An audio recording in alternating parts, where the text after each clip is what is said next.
can walk from here.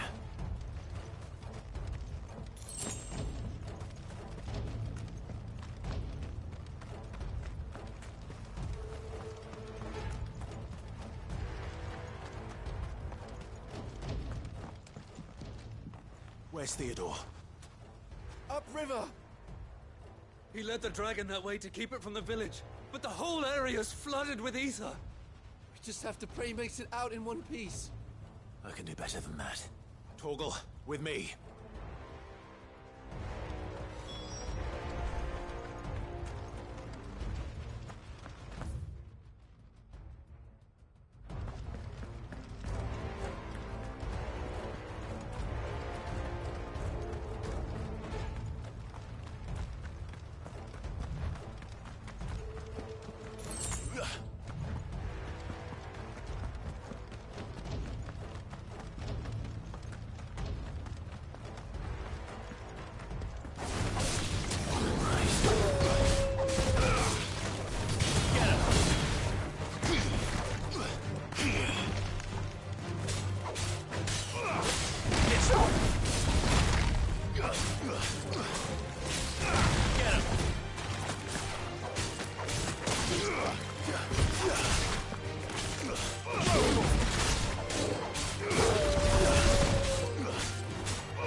Creatures have already turned.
Any more time.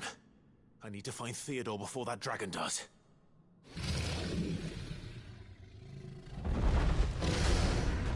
Looks like it's found me. This thing's turned as well. This isn't going to be easy. This one. Nice try.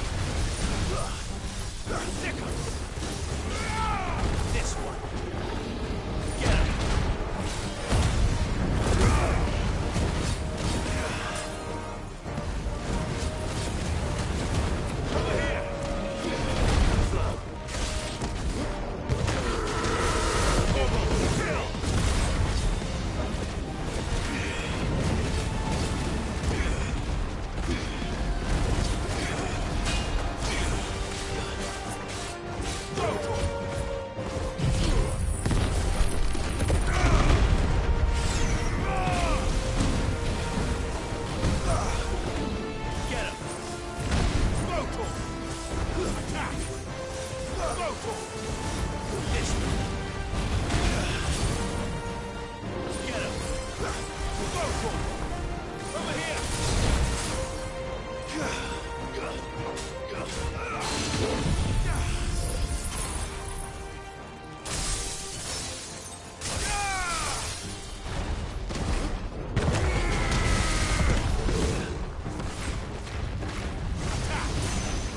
Over here!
This one. Rotor. This one. Rotor.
Theodore, you had me worried for...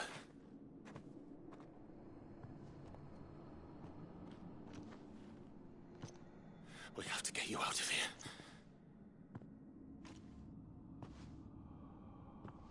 I think it might be a little too late for that. Bearer or no, there's only so much ether a man can take. And that Drake just wouldn't let me leave. You have my thanks, Cid, for finishing what I could not. For keeping Elle's dream. Theodore!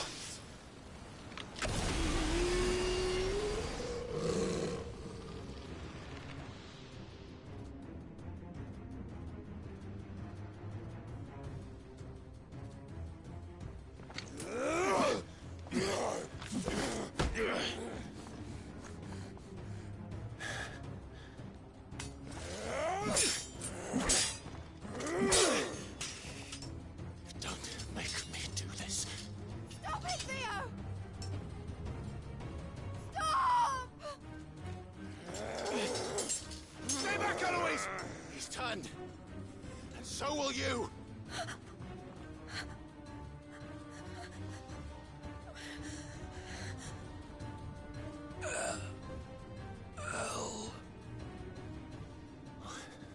Theodore.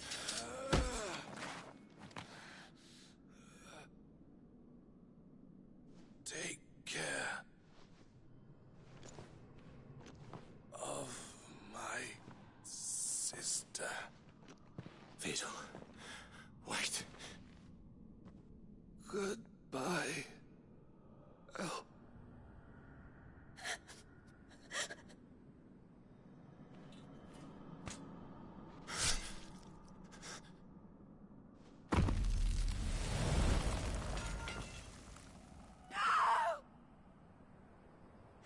Theo!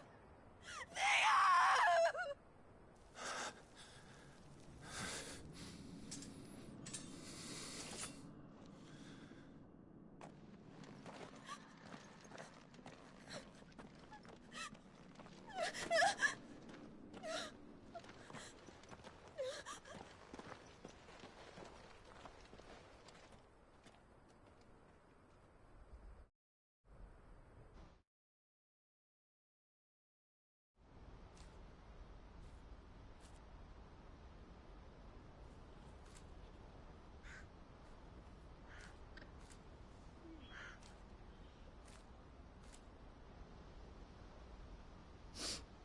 Thank you, Clive. I think I'll be all right now. That was true bravery he showed. Leading the dragon away from the village like that. His first instinct was always to protect people. To put others' well-being before his own. And now he's gone. Because I sent him to that place, against his will. It wasn't against his will. He was ready to do whatever it took to show you he could stand on his own. So that you would finally be free to live your own life. To live my own life. He never could come to terms with the choice I made. What exactly happened? You once told me Theo was the first bearer you ever helped.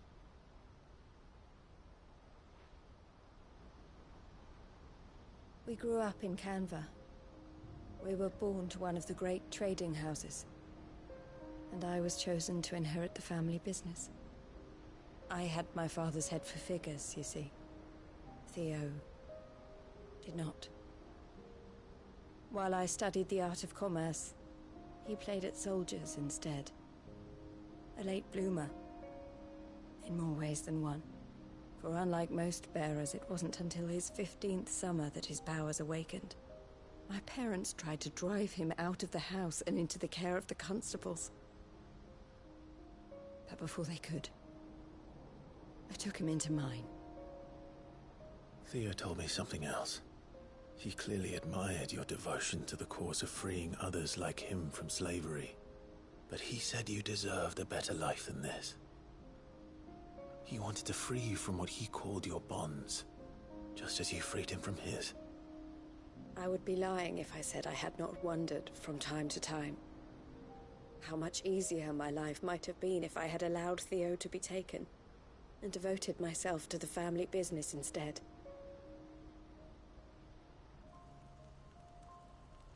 But I have never regretted the decision I made. Being with my brother meant more to me than tradition or reputation. I only had to look at him to remind myself of that night and the choice I made and the fact that I would make the same choice again in a heartbeat.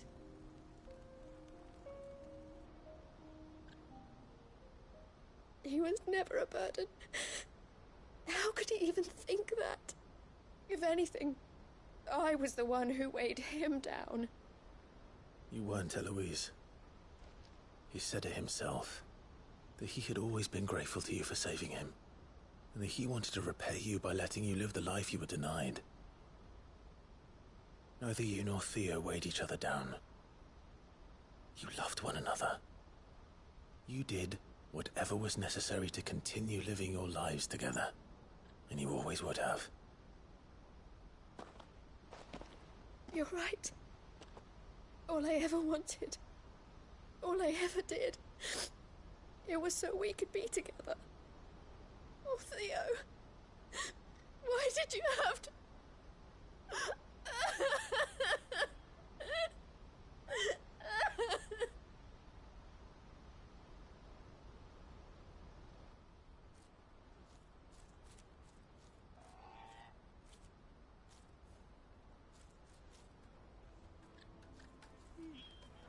I know Theo wanted me to move on, but I'm staying here at the Crimson Caravans to continue our work. We can make a difference here. We can help people, save them. I need nothing more from life than that. So I'll carry on doing what we do, ensuring that goods, people, bearers get where they need to be, bringing smiles to people's faces just like we always have, and to Theo's. Wherever he is. This is the life I have chosen. The life I will always choose. I've made a choice of my own. To continue helping you however I can. Whenever you need it. Thank you, Clive. Let's go on together then. For Theodore.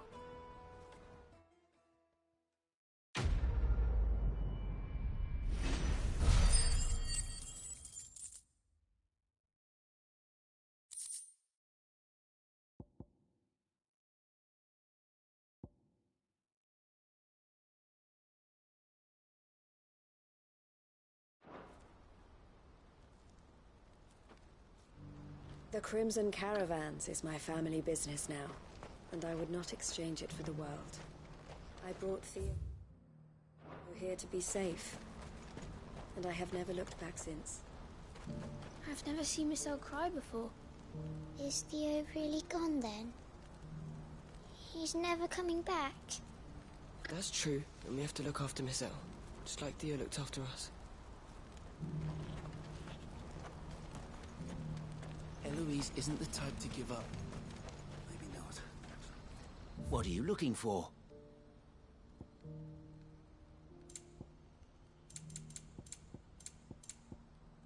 But where would you put it?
Just turned. No need to ride from here. Get him!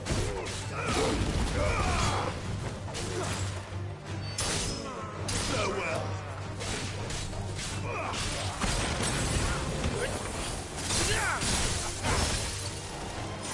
This one!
down. One to go.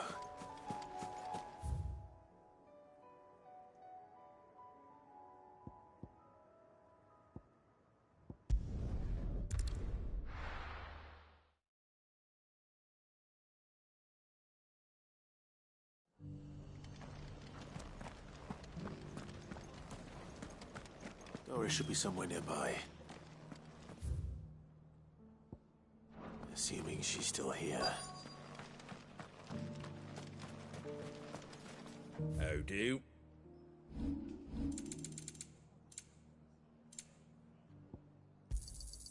Much obliged. There you go.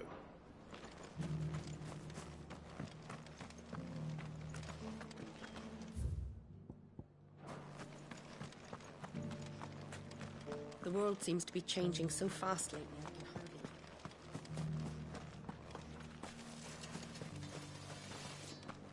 Want to know how to tell if the world's going to rack and ruin? It doesn't still hurt, does it? It's been a pleasure, Doris. Just like old times. I'll give your offer some thought, my lady. How goes the investigation? Cid, what brings you to Martha's Rest? You. I heard you were out here on your own, tracking our slaver. I trust you're being careful. Of course. And it had to be me. The bearers from the Dragon's Eyrie confirmed a long-held suspicion of mine that the slaver we've been tracking is an old acquaintance. She's no fool. If we'd come in force, she would have spotted us straight away, and then vanished without a trace. That was her just now, wasn't it? So, was it a fruitful reunion? I'd say so. She tried to recruit me. Seems her time in Rosaria is coming to an end. She's abducted bearers from across the region and is looking to smuggle them back into Sanbreque. After her brush with those beastmen on the road to Northreach, she hired herself an Imperial escort, which she wants me to join. She's dangerous, Cid, but I think I can stop her. Then I'm going with you. I'll take care of the escort. You can see the bearers to safety. Where are they? The Baum Archers, soon to break camp. You go on ahead. I'll follow once I've sent word back to the hideaway.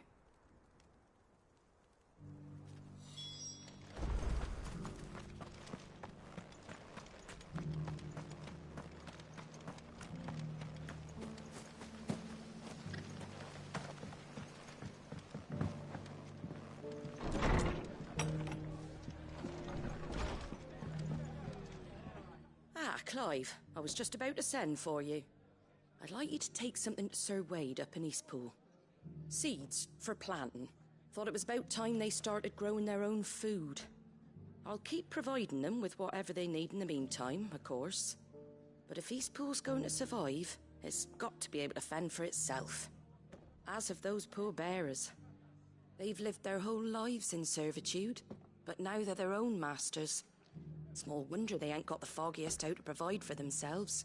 So it's up to us to teach them.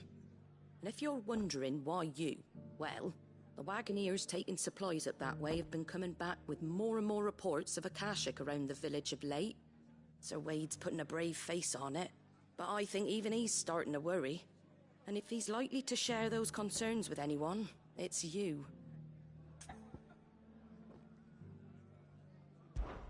All right. Thanks. Wouldn't ask if I didn't have to. There. That should be enough to keep him in Gazal Greens for a few years at least. Gazal Greens? Not the most mouth-watering crop, I'll admit. But they're hardy, they grow fast, and they fill a hole. Better that than something that'll wither away at first frost. And chocobos love 'em too, which is no small thing. When I say all of us need to pull together to get Eastpool back on its feet, I mean all of us. They ain't exactly succulent, but cook 'em right and they're just about bearable. I'll take your word for it. Anyway, Sir Wade'll know what to do with them. And if he don't, well, I'll go up there and show him myself. I'm sure you will.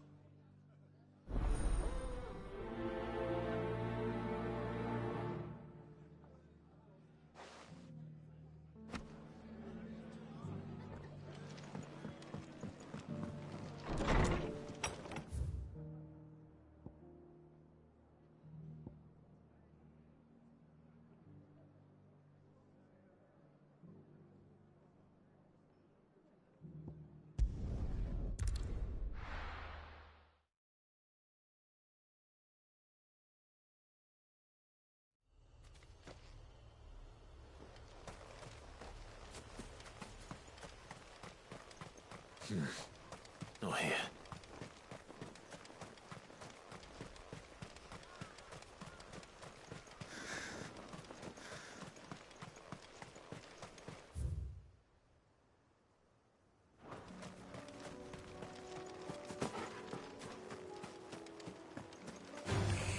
Time to fight.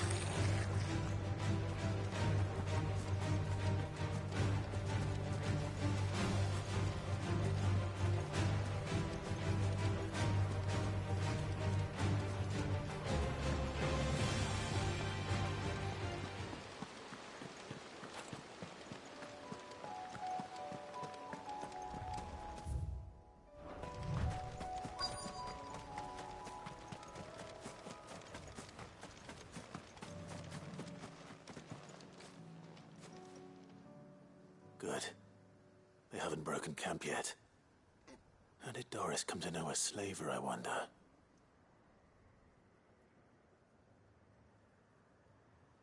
We've waited long enough. She's not coming. Ready the bearers. We're leaving. Back to civilization, is it, Mom? With all haste, lest any of you lackwits start talking like these feckless bumpkins. I presume your men are ready. We've suffered too many delays as it is. Any more, and I'll be docking your pay. Yes, Mom. Oh, but before you go, it appears we have company. Kill him. You're welcome to try.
So much for your escort.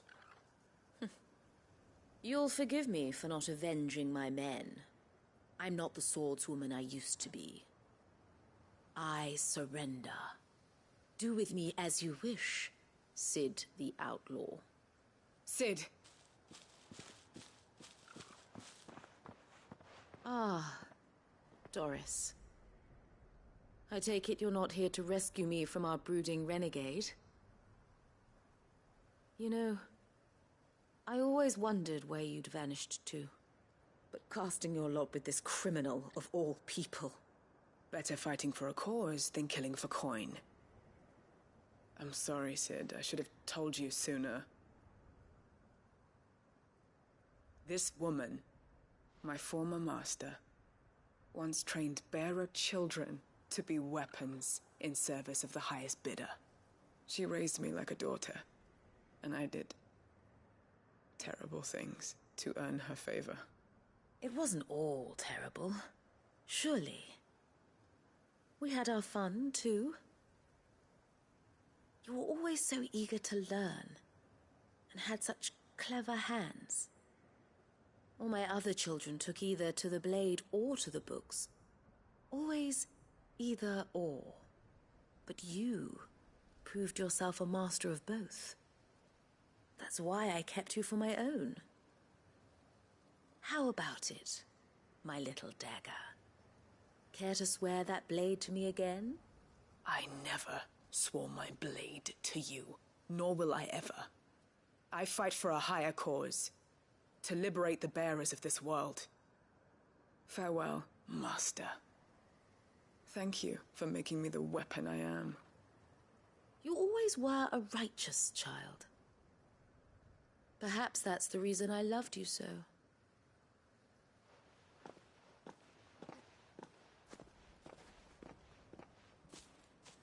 What do you want to do with her?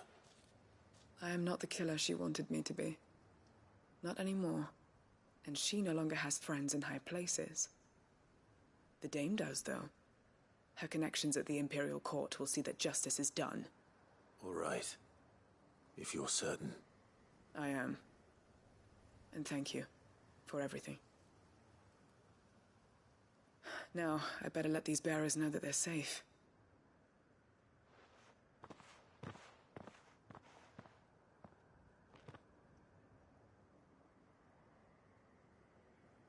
And I should head back to the hideaway and put Cole's mind at ease.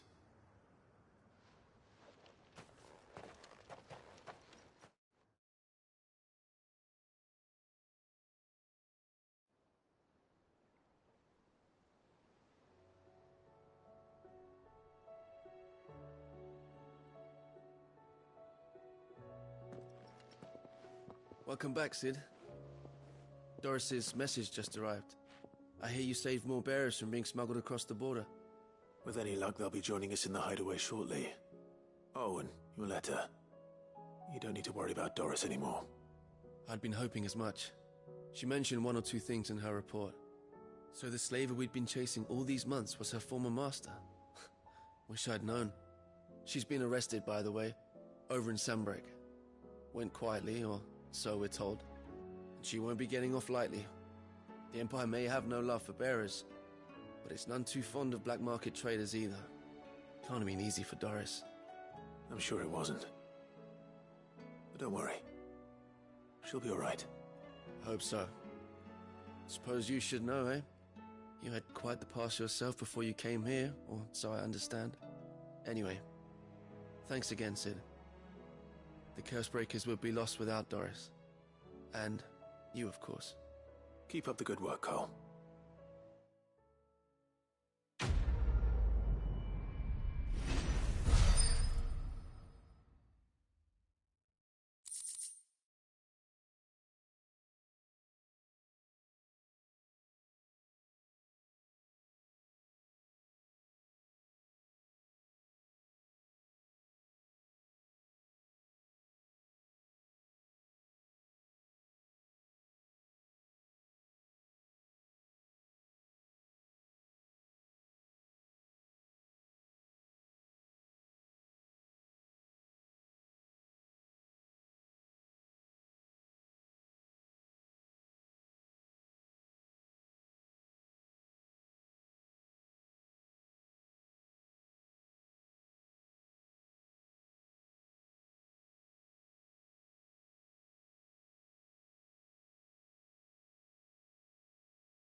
The Guardian's saying we're supposed to grow our own food.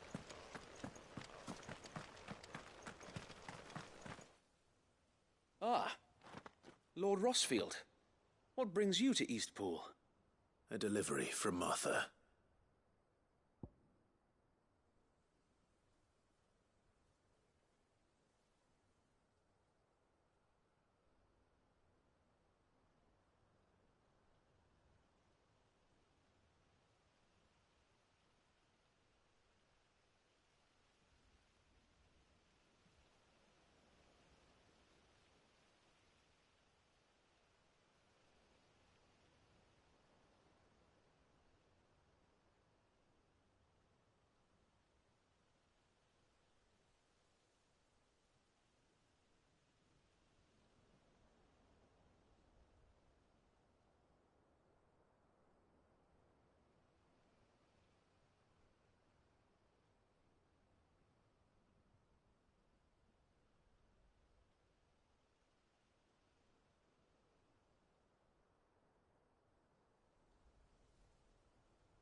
These are Gizal green seeds. Martha's keen to cut the apron strings, then, is she? I jest, of course. You see, I had thought we might be able to revive the old wheat fields, but they'd long since gone to seed, only without the seeds. Martha was hoping he might be able to show the bearers how to plant and tend these, so that they'll be able to fend for themselves. That's not a bad idea. These bearers had only recently escaped their bonds before we brought them here. They know little of freedom, of providing for themselves and their loved ones.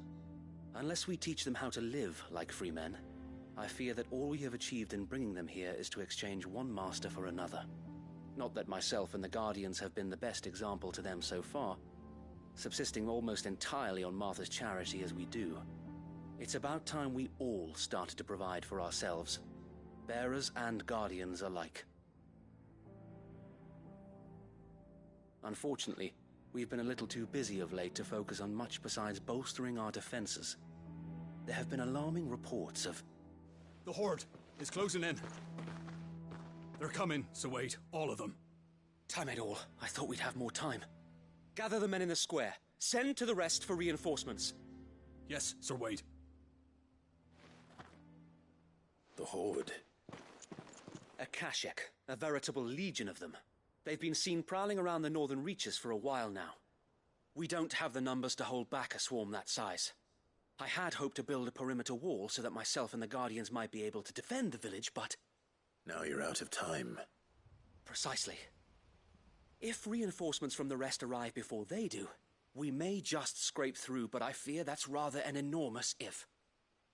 What if you could call on reinforcements from Eastpool? You mean the bearers? We brought them here so they might live, not die fighting for their lives. So wait. You said you lack men to defend the village. Are the bearers not men? Do they not wish to see Eastpool saved? Though they may not be trained soldiers like your Guardians. What help they are able to offer could still prove the difference between victory and defeat. You're right, my lord. I will appeal to them.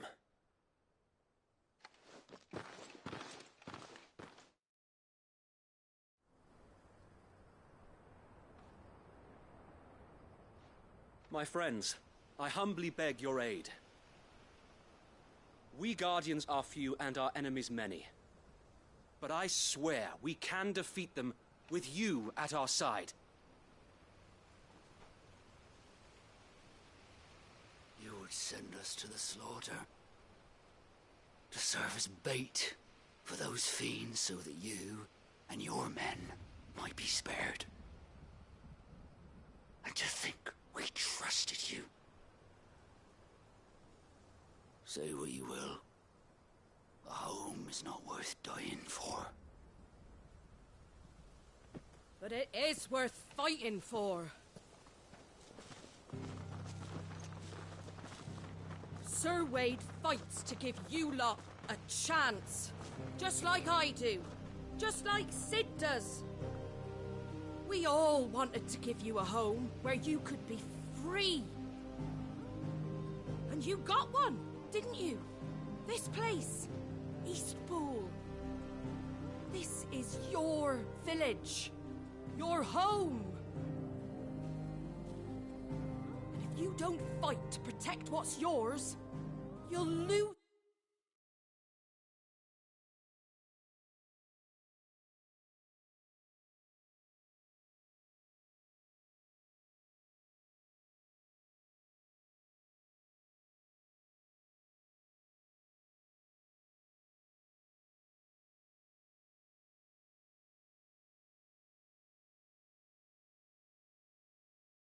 That's it. You know I'm right. This world wants to take everything from you. Everything. Your homes, your freedom, your very lives. So then, are you going to stand by and let that happen to you?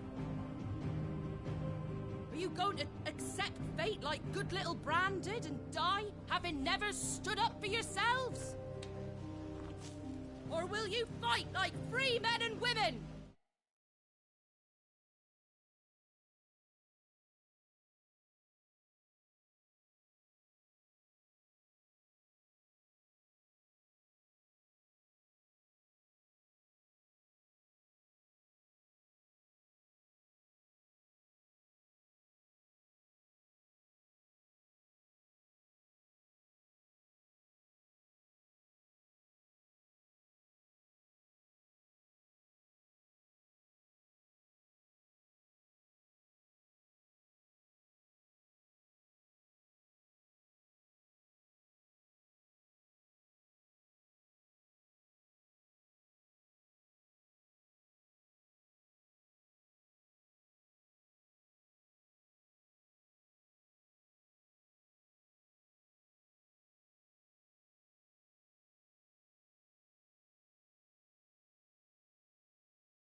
All right. Give me a sword. I never dreamt I'd have a home of my own. And now that I have, I don't want to lose it. I will protect what's mine, or die trying. We all will. Free men and women, fighting together.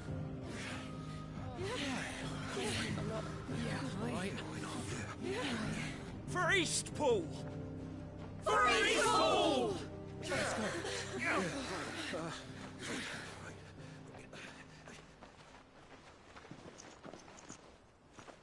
Thank you, Martha. Don't mention it. Just promise me one thing. That you'll show them how freeborn fight. Gladly.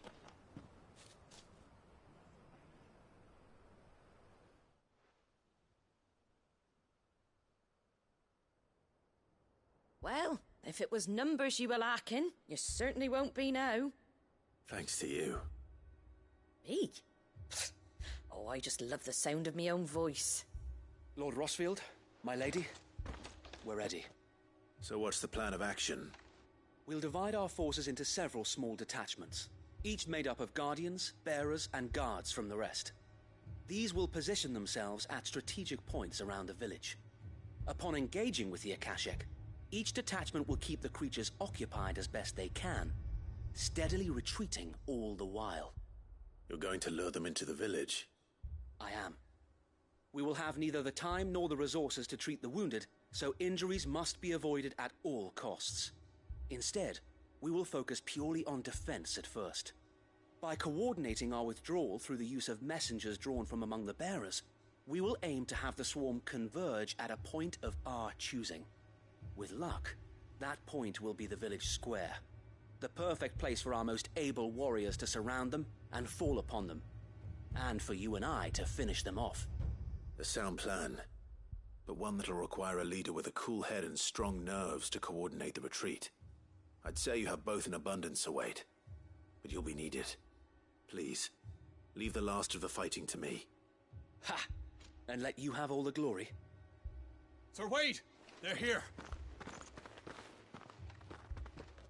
Then you know what you must do. We work together, everyone playing their part, each shielding the other that no man might fall, that Eastpool might live on. For Rosaria! For Rosaria! We've no time to argue, my lord. I'll do as you ask. And I will do as you ask.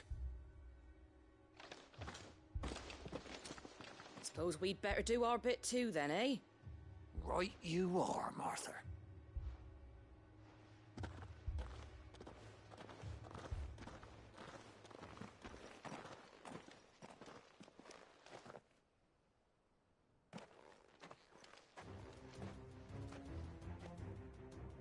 The calm before the storm.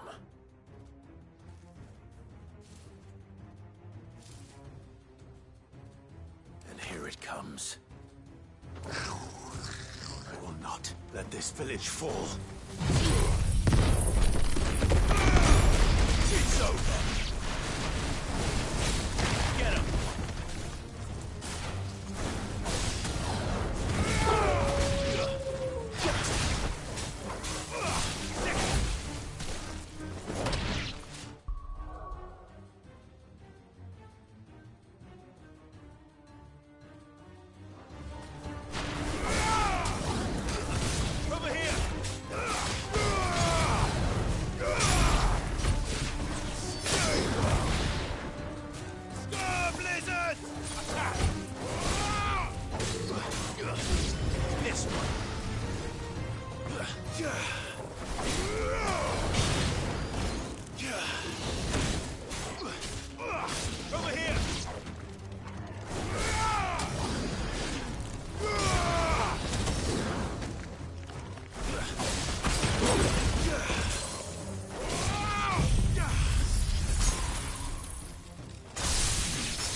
Go!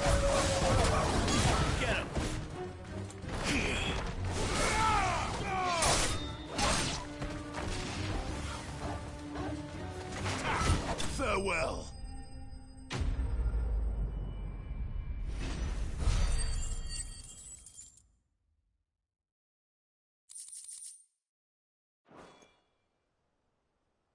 Looks like that's the last of them. Lord Rosfield! Change of plan! What is it? Owl from the rest. An Akashic Curl's been sighted on Rhiannon's Ride and is headed in their direction. Well, the better half of her guard is here. So wait, how many Akashic remain in Eastpool? Hard to say. My men are still facing some resistance, but I think the worst is behind us. I could order a detachment or two to fall back and... No. Let them finish the job. You stay here too, Sir Wade. Your men need you. I'll go after the Curl. Join me only when Eastpool is won. If you're sure, my lord. May the Founder protect you.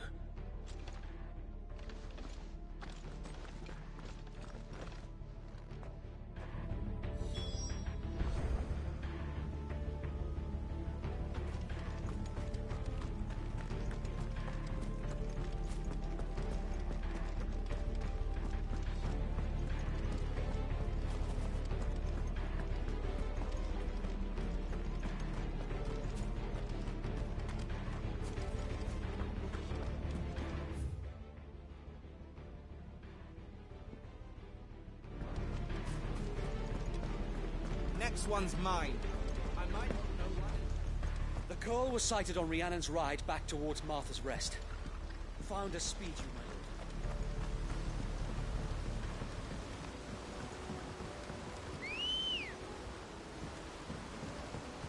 lord. Fly, Ambrosia.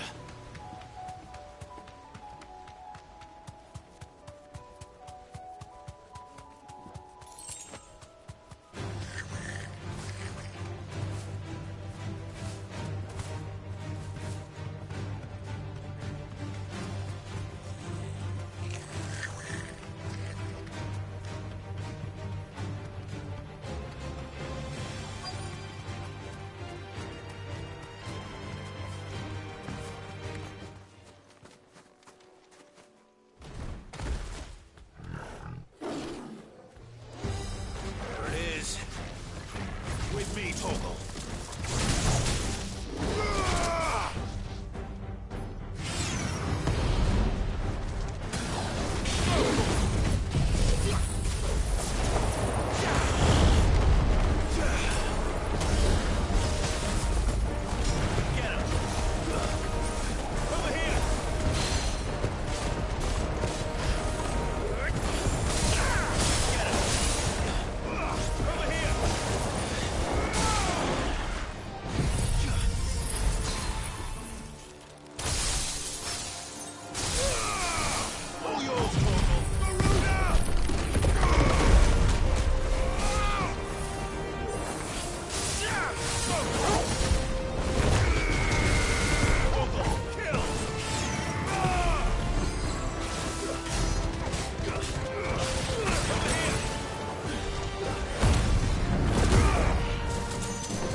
All right.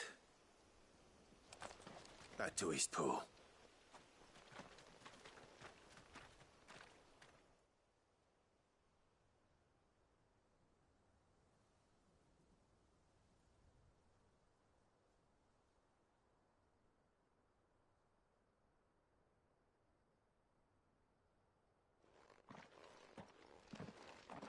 Lord Rosfield, the Curl, is it? It's dead.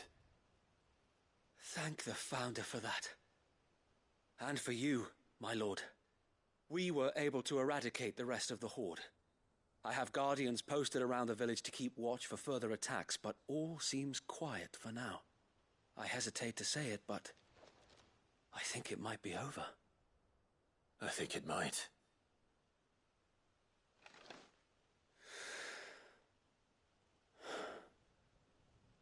We did it. We saved Eastpool. Thank you, my friends. Thank you. No, Sir Wade.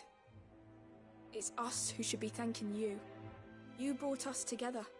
Showed us what it means to fight for what you hold dear. We never had nothing to call our own before. We didn't know what it meant to protect it, but now we do. We really do. Forgive us, Sir Wade. You and your people saved us, and still we doubted you. But there's no doubt in my mind anymore. We're free men now, so we have to start acting like it. We have to fight to protect what's ours, to protect Eastpool. And we shall. We all shall. Together. This is our home. And if anyone or anything tries to take it away, they'll have us to answer to. Come on then. Let's get to work. This village isn't gonna rebuild itself.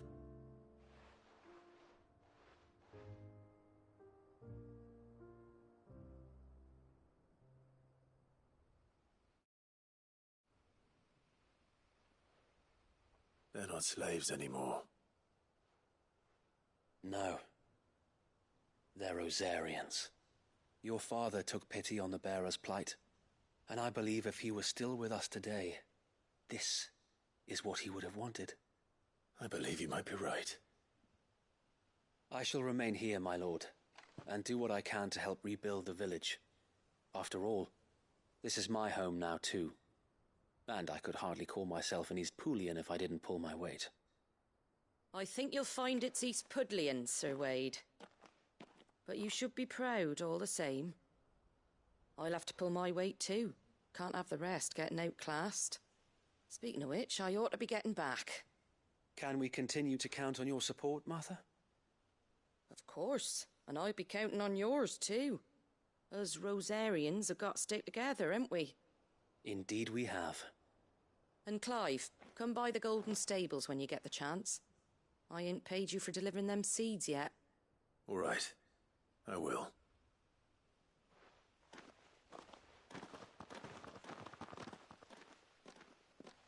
Lord Rosfield, do you remember our very first mission together?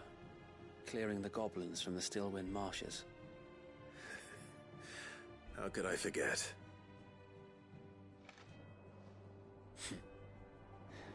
There's one sight that I shall never forget. You, facing off against that giant Morble.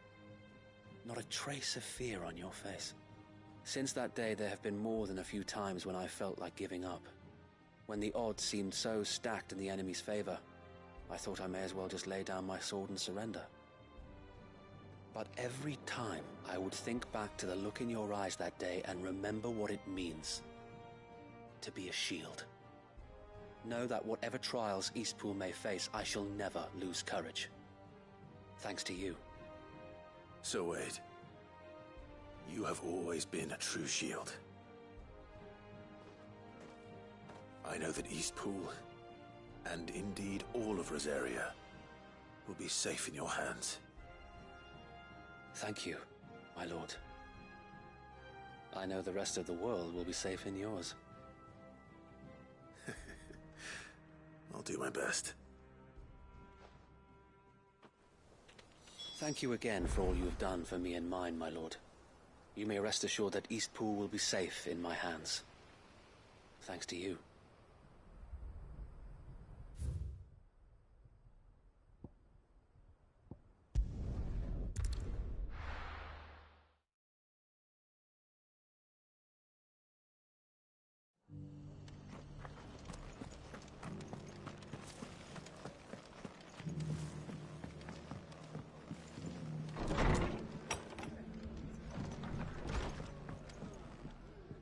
The hero returns. It's lucky you came by when you did, eh? Not only did my seeds get delivered, but you went and saved Eastpool and all. I just did what I could. And it's only right that you get rewarded for it. Take it before I change my mind. Thank you, Martha. So, Eastpool's finally back on its feet again. And a home to free bearers. Who'd have thought we'd see the day, eh? Well, it was your idea. I know that, but I never stopped to think what it would mean. Bearers in charge of themselves, thinking for themselves, working for themselves. Like your hideaway, but not even hidden away. Though I suppose the rest ain't much different nowadays. You know, bearers living free like that reminds me of when I first met Sid. Loath as I am to recall that particular day. I take it you didn't always see eye to eye. What happened? Well, if you really want to know, I started doing what I do long before I met Sid. In fact, that's how I met him. Or at least how he came to meet me. He showed up at the stables one day, asking questions about who'd been buying up bearers. Founder knows what he thought I was doing with them. Running a hunt, poking around in their innards. Something awful anyway. Me, I thought he was a new constable. Thought the game was up. But somehow we both managed to work out what each other was about. And before I knew it, the cheeky arse was rattling on at me about how I was doing it all wrong. After all my hard work. Told me I was giving them relief, but not freedom. That my bearers were still dying as slaves. Got right under my skin, it did. Told him if he didn't like it, he could bugger off and report me to the garrison. And do you know what he did? He smiled. And then he laughed. And then I did the same. We made a pact that day, that whenever one of us was in need, the other would always be there for him. And you were? Well, we both wanted the same thing. To make life better for bearers. Just like your dad. Do you know I was born right around the time Elwyn became Archduke? Growing up, I saw how he tried to change things. He certainly didn't lack for ambition, that one. Indeed. But the loftier one's ambitions, the harder they are to achieve. Which is why those of us who follow in their footsteps need to finish what people like Sid and my father started. Suppose you're right, aye. And if we don't manage it, there's always them who come after us. Good thing we've got a few half-decent sorts waiting in the wings, eh? It's almost enough to give you a little bit of hope. Just a little. Anyway, enough nattering. Better get back to work. Let's see about making everyone some dinner, shall we? The least the folks who saved Eastpool deserve is a hot meal. And you and me ain't gonna save the world on an empty stomach neither. That sounds like a wonderful idea.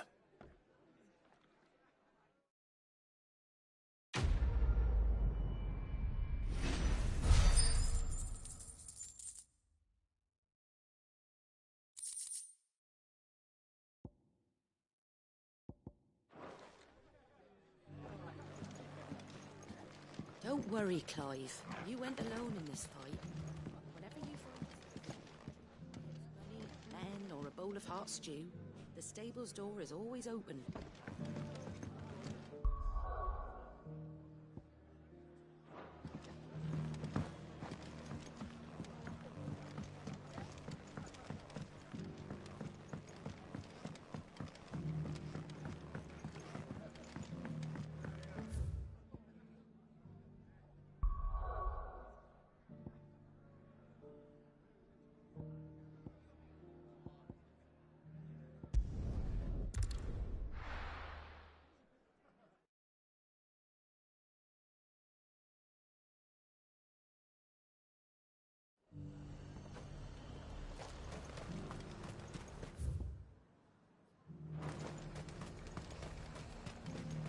Nothing like a little unrest.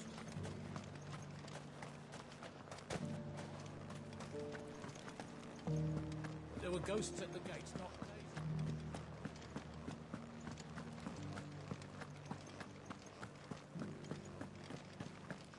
Those things I said before.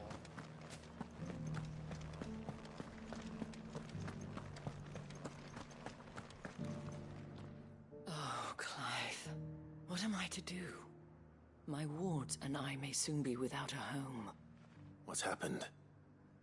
The High Cardinal has descended from his lofty throne and taken up residence here in Northreach. The High Cardinal? Leader of the Council of Elders, second only to his Radiance at the head of the Imperial government. Not that any of those things still exist. Now he goes by his noble title, the Duke of Oriflamme. And what does he want with Northreach? He wants to transform it into a military stronghold, a foundation upon which to build a new Sambrec.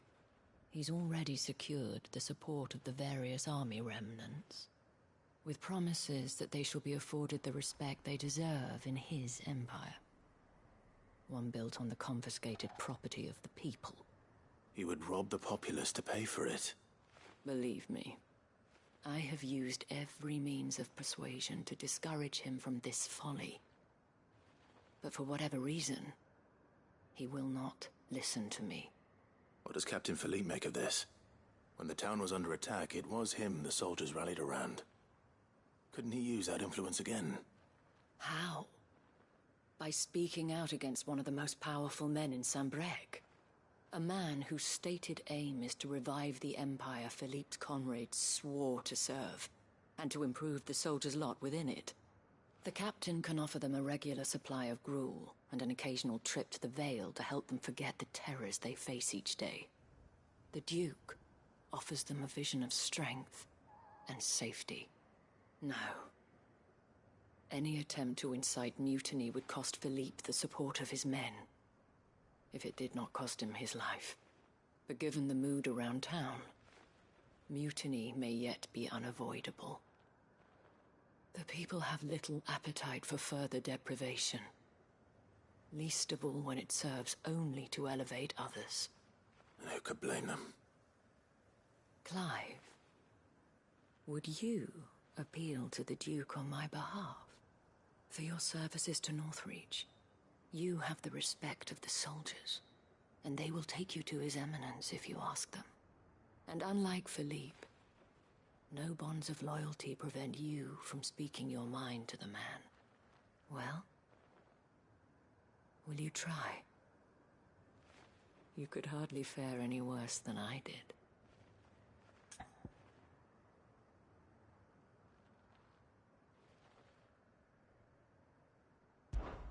I'll see what I can do. Thank you, Clive.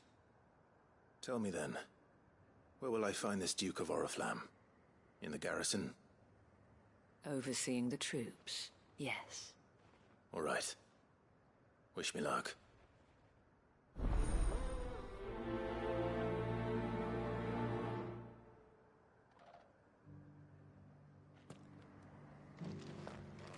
I may have met this Duke before, at the Remembrance Ceremony.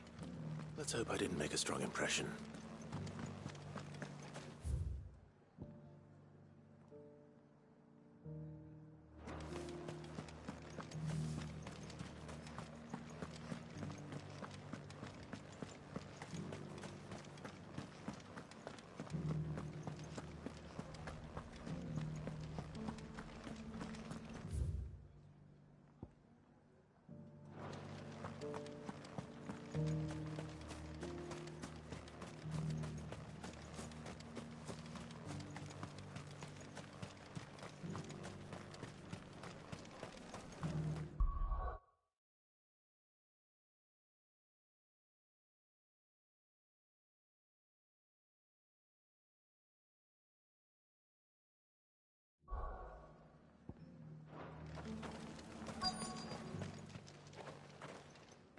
Halt!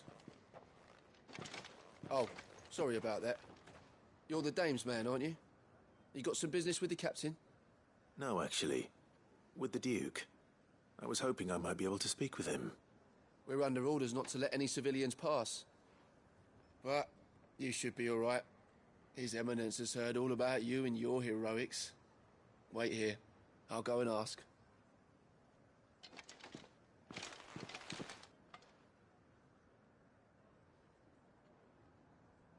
So, you are the sellsword who lent his aid to the garrison. The Empire owes you a debt, and I shall see it repaid. But tell me, is it wealth that you seek, or favor? Neither, Your Eminence. I thought only to inquire about your plan to turn Northreach into a stronghold. Ah, I see. You are worried the expanded garrison will render your services redundant. Yet you needn't be. A proud fighting man like yourself shall always have a place here. Pride of place, in fact. For too long has the contribution of the noble soldier been under-reckoned. But no more. For it is they who shall see the Holy Empire rebuilt, beginning right here in Northreach. Why here, Your Eminence? The town has been fortunate enough to escape largely unscathed from the recent troubles. Her defenses are sound, and her garrison well prepared. Which is more than can be said for Oriflamme or Twinside. The Empire wants for a capital, and I believe Northreach to be the perfect place. With Caer Norvent as her citadel. Once we have seen to the refortification of both the town and the castle, we need only build a wall around both to create a city that would be the envy of the twins. Plans are already underway for the construction. Soon enough, these thralls shall learn that they are no match for the might of Sanbreque. I fear you underestimate how dangerous these creatures are, Your Eminence. Should they return in force, you will need all the people of Northreach to come together in defense of the town. Something they may be loath to do if they've been deprived of their worldly goods. The people will do as their leaders command. If Sanbreque is to be rebuilt, she will require a functioning government. One whose authority is beyond question. That is why this levy is necessary. So that any man who wishes to join the army might do so and be fed, outfitted, and paid as befits a defender of the Empire. And yet there are those who persist in peddling the treasonous lie that I seek to steal from the people and drive them from their homes. I suspect they're afraid of losing what little they have left. Precisely. The common folk have little and less, and you mean to deprive them of even that. You would sow the seeds of your new empire in your own salted earth. Sabine, we have discussed this. Yes, and I told you then how putting the empire before her citizens would lead only to revolt. Without an empire, there are no citizens. And in yours, there will be only beggars. Is that what Griga wills for her people? Do not take her name in vain, Sabine. I'll come back later. The citizens revolt. I wonder what the people really think of the Duke's plan. It wouldn't hurt to ask them, I suppose. Let's begin with those on the other side of the wall. Sabine, you are embarrassing me. You're embarrassing yourself.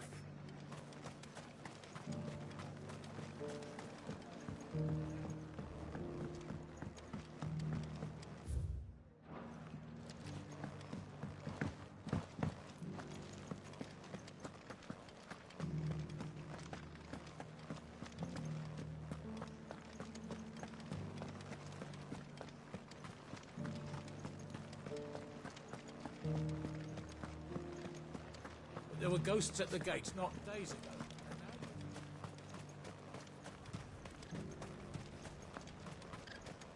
I heard the dame got an icon to rid the meadows of those ghasts. A question, if you don't mind. What do you think of the Duke of Oriflamme? Don't get me started. You build a life for yourself somewhere, earning for some noble to turn up and tell you you've got to hand it all over to him. If he thinks his name and his chains give him the right to empty our purses, he's in for a rude awakening. We'll do whatever it takes to keep what's ours. Whatever it takes.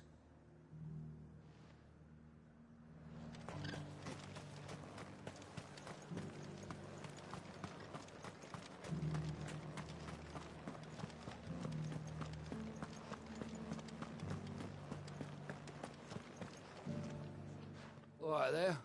What is it you're after, sir? Just your opinion, actually. I wondered what you thought of the Duke of Oriflamme. Oh, him. Not much. None of us traders do. It's thanks to nobles like him that we had to set up shop this side of the wall in the first place. Couldn't have the rabble getting any closer to the holy capital, could they?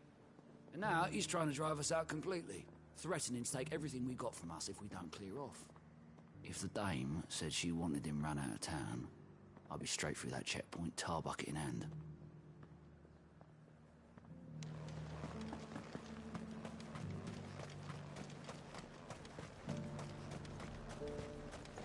And what can I do for you? I'll be here if you need me. I've been hearing a lot of talk about a certain duke. Nothing good, I'll wager. Going around acting like he owns the place. And with hardly a word to the dame. This is her town, not his. I take it you'd rather she was in charge. As far as I'm concerned, she still is. Just need his eminence to sod off back to Oriflamme. Well, the people seem united enough. What about the soldiers?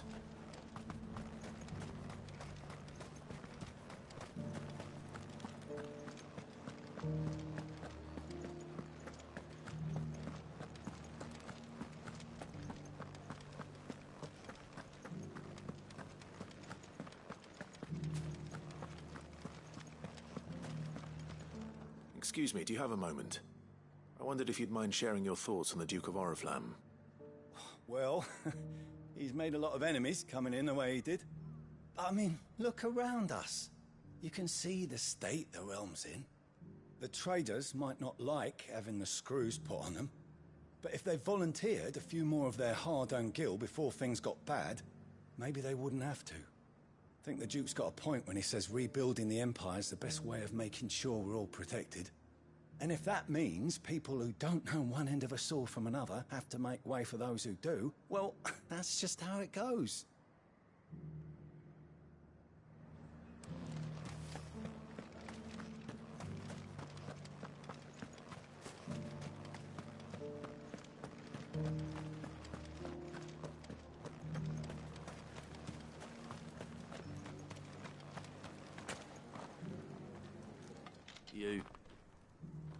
You're the one who was talking to His Eminence. On the dame's behalf, yes.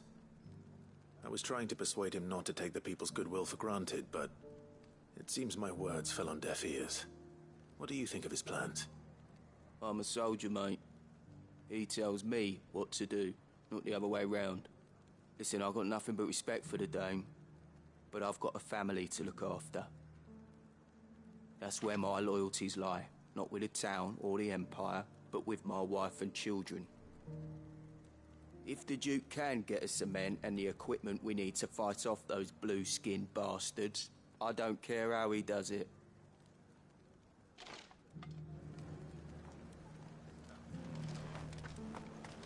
As long as you remain, Sabine, you are embarrassing me.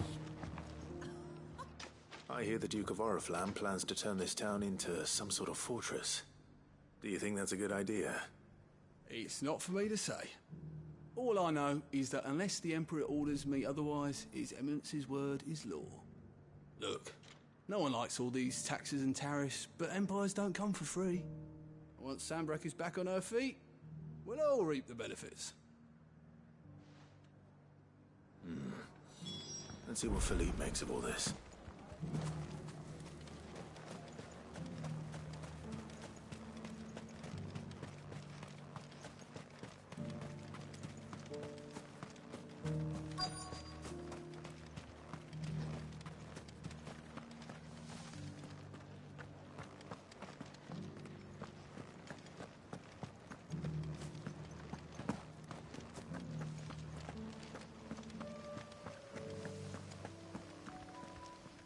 Captain, do you have a moment?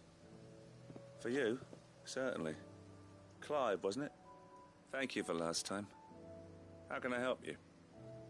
I wanted to ask you about the Duke of Oriflamme. Do you intend to go along with his plan? But to tell you the truth, I'm in two minds. It's my sworn duty as a captain of the Imperial Army to obey his orders. But I can't say I agree with him. Philippe, I remember you saying that you became a soldier to protect the people you loved. The Dame included. That's right, I did. Well, she doesn't agree with the Duke's orders either. She thinks they could tear Northreach apart.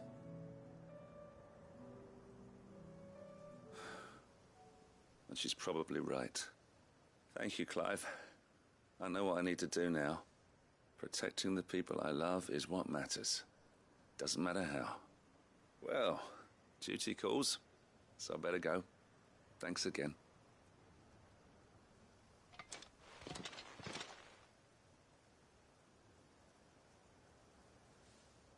It seems Philippe wants to do the right thing at least. I expect Isabel will be pleased to hear that, if nothing else.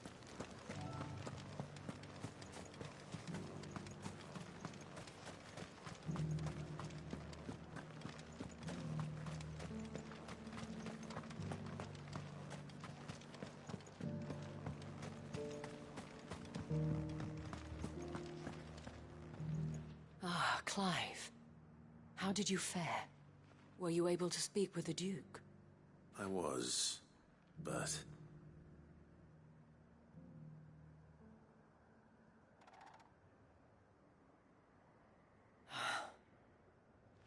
So Northreach is to be a fortress after all. Well, it will certainly help to hold back the thralls. There's no denying that. Though I doubt it will come as much consolation to the townspeople whose worldly goods are confiscated to pay for it. They deserve to be heard, Clive.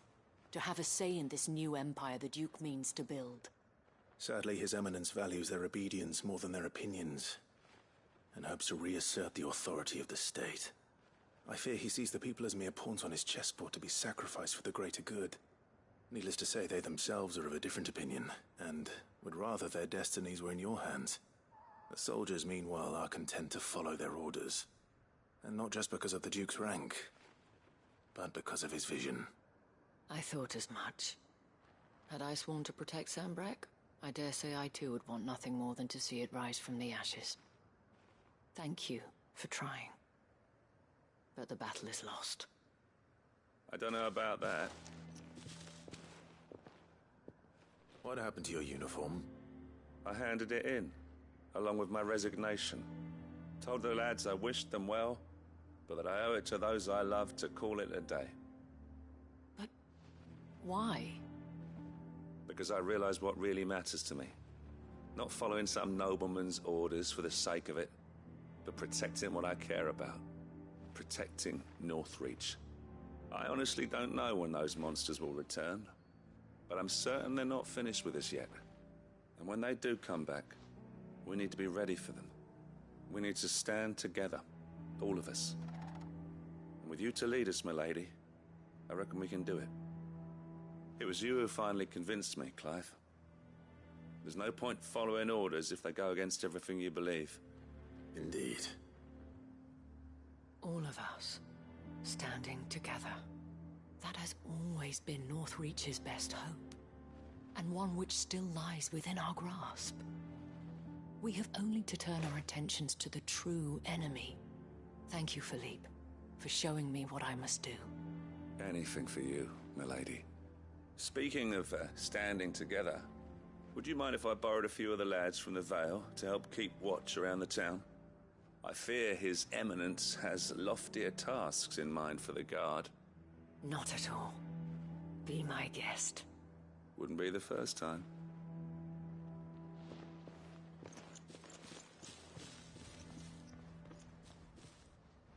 There may be hope for Northreach yet. Especially with men like you and Philippe to champion our cause. I, for my part, shall continue to work upon the Duke. in the stubborn belief that I might still tempt him into joining hands. But I suspect I shall have to call upon your aid again. Until then, Clive. Until then.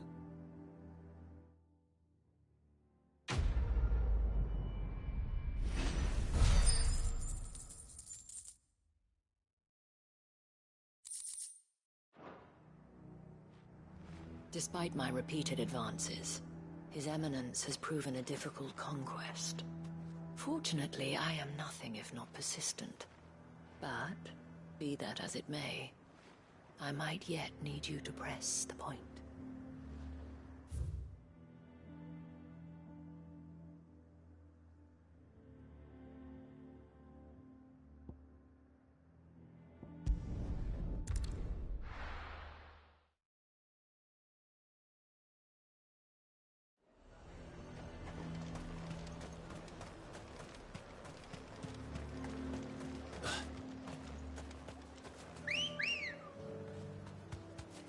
Let's go. Yeah!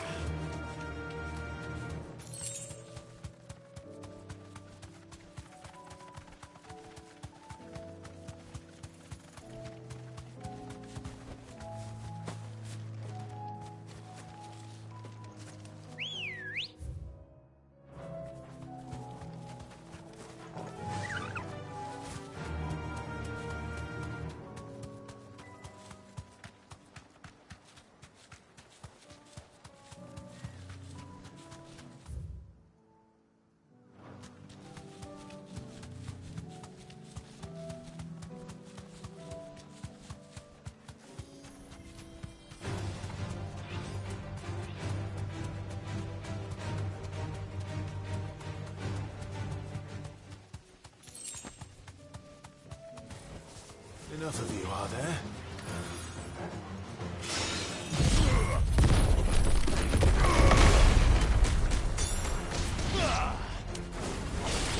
This one! Over here! Go, over here!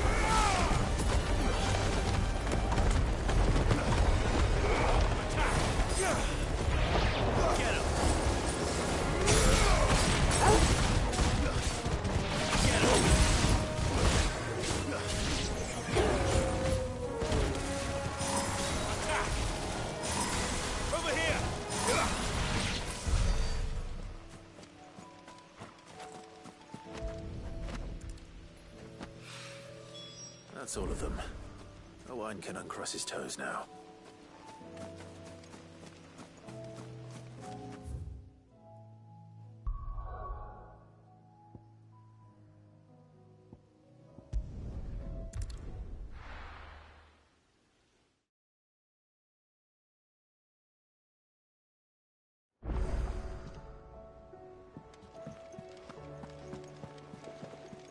Covered in nicks and lumps.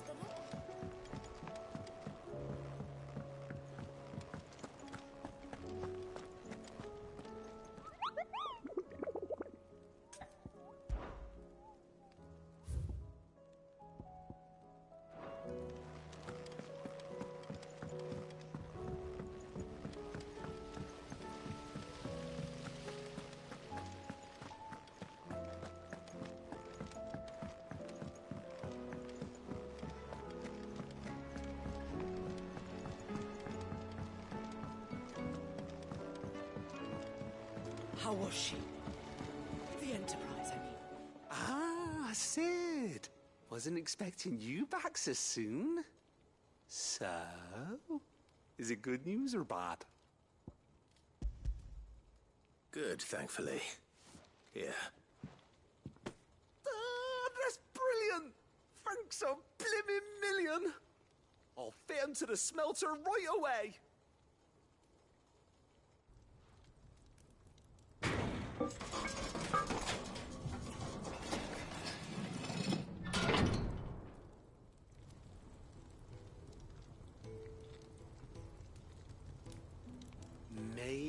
I present to you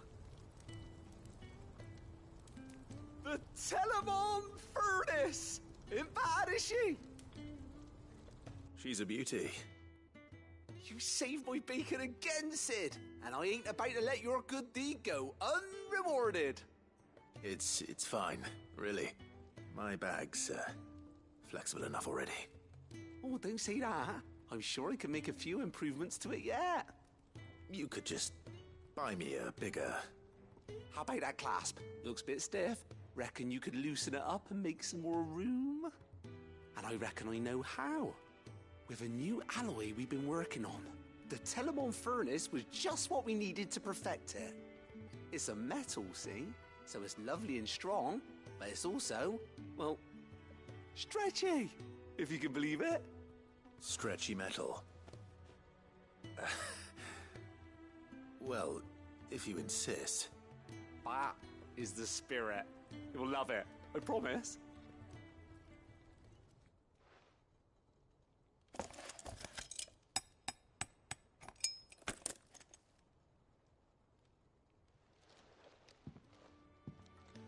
So, what do you reckon? It's actually quite ingenious. Thank you, Owain. Shh, don't mention it. You earned it. And I wanted to get some practice in using that metal anyway.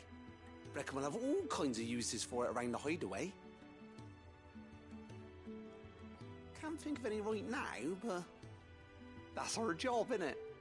Dreaming up new ways to make life easier around here. Maybe even out there, too. One day, the whole world's gonna know about the inventions you've helped us put together. That bag of yours will be the first of many. You mark my words. They'll hardly believe their eyes, I'm sure.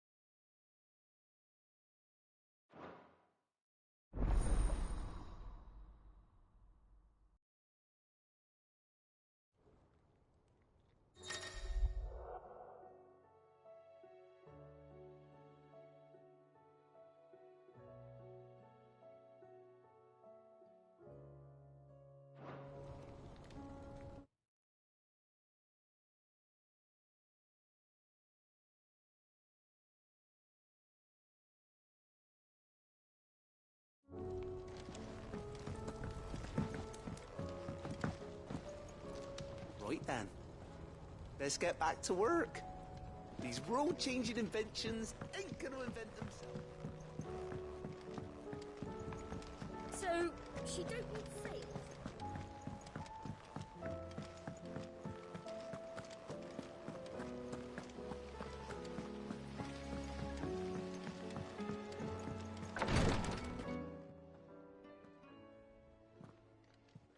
How are you feeling, Joshua? Better than I was.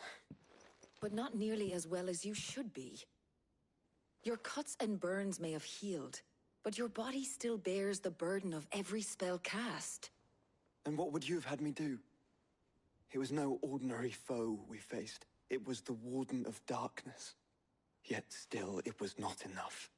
The king could have ended me at any moment, but instead chose to toy with me like a curl does a mouse. You underestimate yourself. Oh, it was crystal clear. Only one man established his dominance that day, and that man was Barnabas. I'm sorry, brother. That was ill-spoken. It's just, I have never felt so powerless. And when so many are looking to us for strength, perhaps the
else feels the same.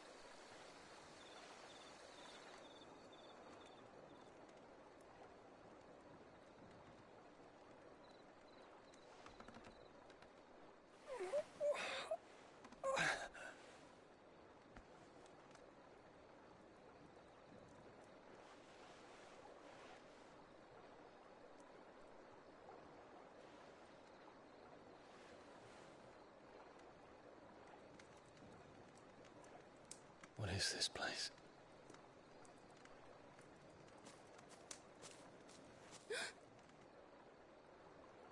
Don't move.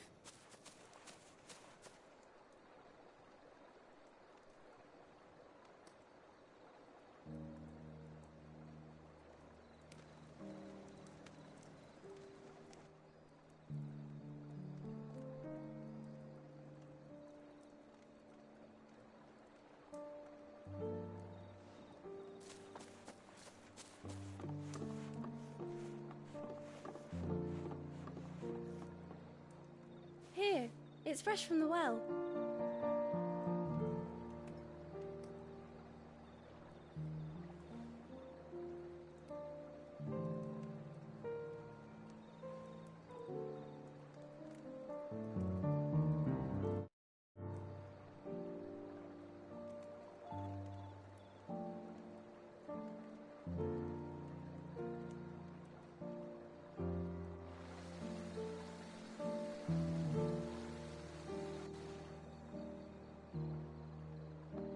Grandmother told me spirits sometimes get lost, and that the lanterns guide them to their proper place.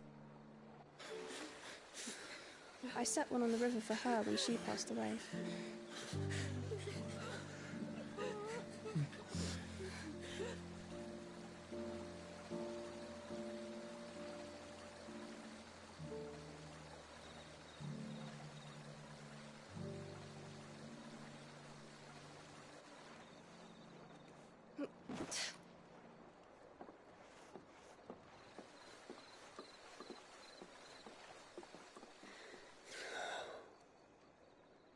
The fiend works from the shadows. Was it you who guided my hand then, Ultima? No, not you. This is my doing, my fault, my sin to bear. And for it, I must atone. Your hurts are healing nicely. It was my poultices that saw you well. You make them? And sell them, or try to. Earns me enough for bread, most days. Forgive me. I have nothing to... I know, but I couldn't just leave you lying there.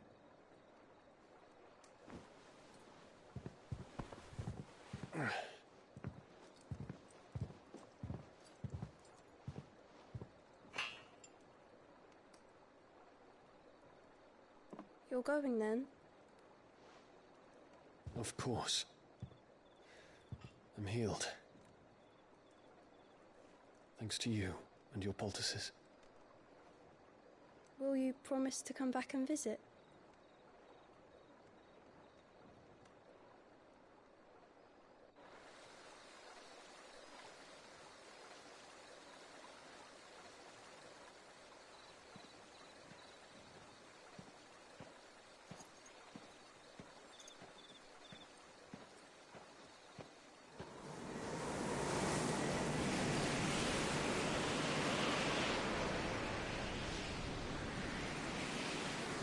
Well, Phoenix, it would seem that I owe you my wings.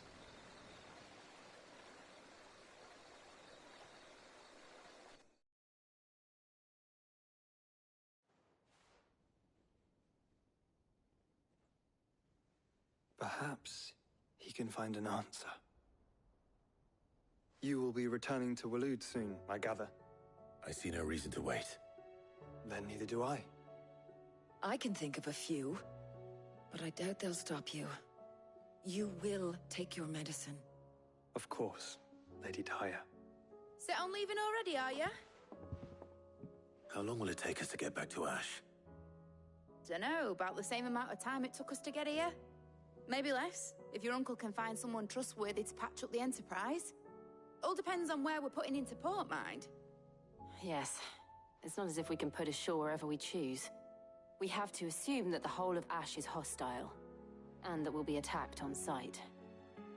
Then we must find a place they won't think to look. And I have an idea who might know of one. The Professor! I'll go and tell you coming! While you're plotting our course, I'll be in the shelves with your lawsman. I wish to pick his brains about Ultima. Then I'll talk to Karen about supplies for the journey. They may not be easy to come by in Ash.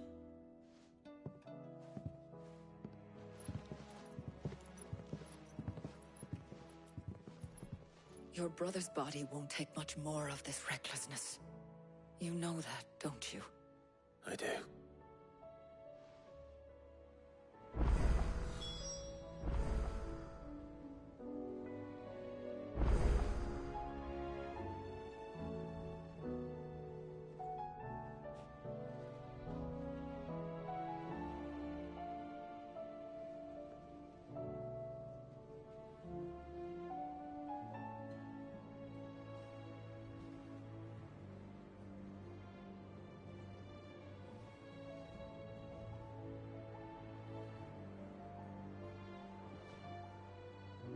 You've seen more of the world these past 5 years than most do in a lifetime. It's a shame you never had a moment to enjoy it.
covered in nicks and lumps.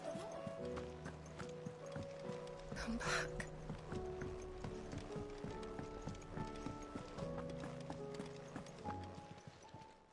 Clive. Don't tell me we've run out of Papillon. Fine purse weighing you down.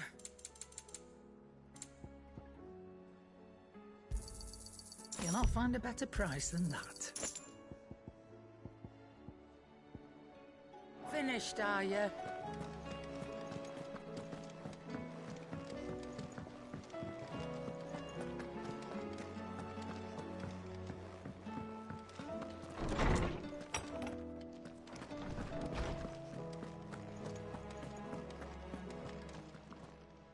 Knowledge hoarded is knowledge lost. I have compiled some new entries, if you would like to see them.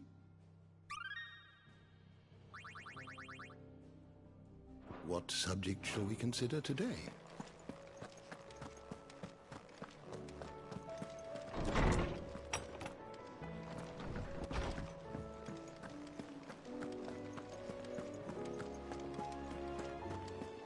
The stew's awfully thin. I will not forget this kindness, my lord.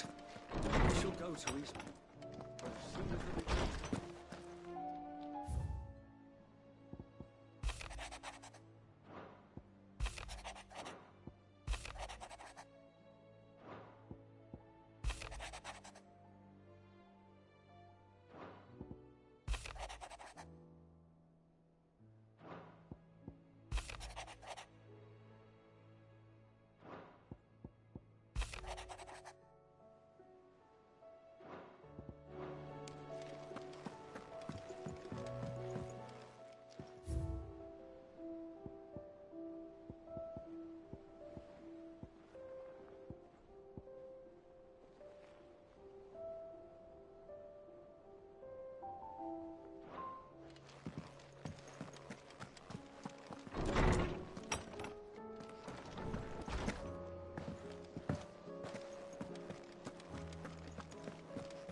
Ready, go?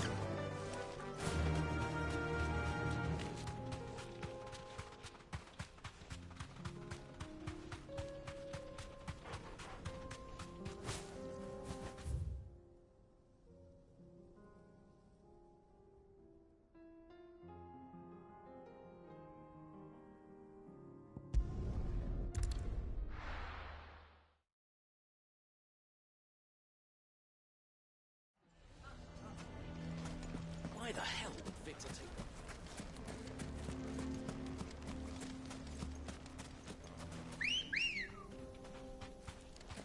Come on.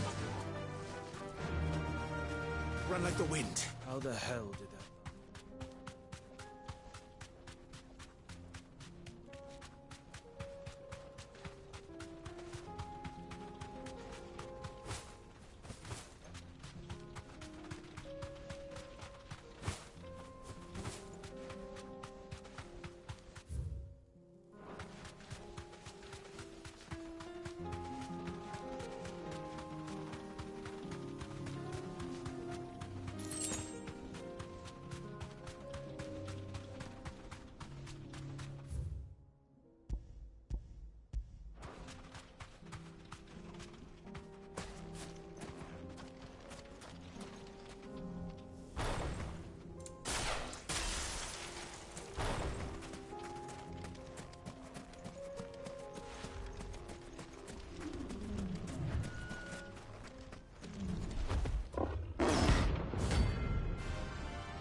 We're not going to outrun this one.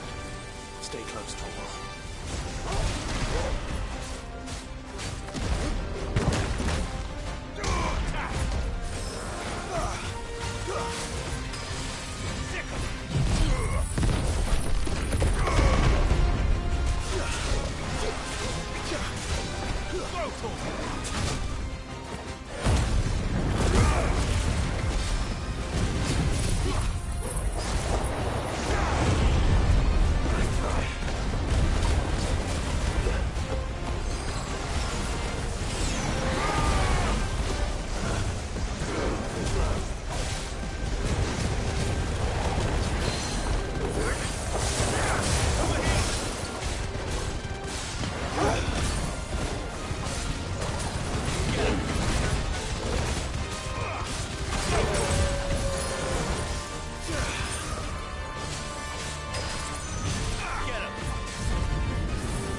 Should have picked on someone your own size.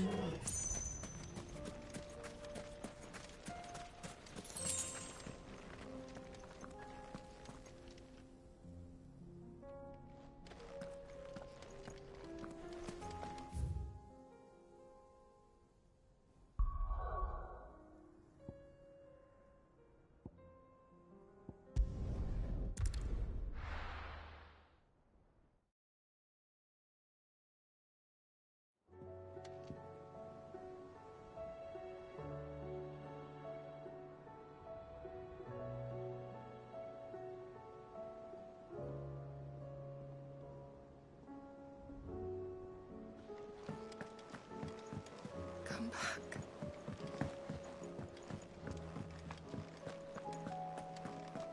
Oh, don't tell me we've run out of Papio nuts and... Still alive, are ya? If you're gonna buy something, be quick about it. You're rubbing me blind, you know. Oh, the stew's awful these days. The sound of ringing still.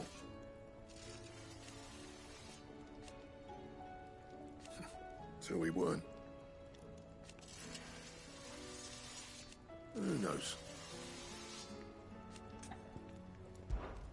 So, will it be?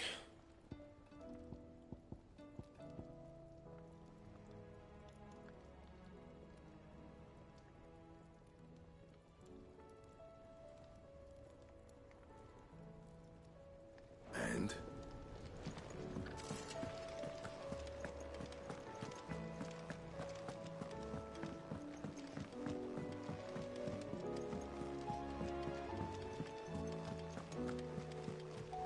Covered in nits. I suppose you've got quite the tale to tell.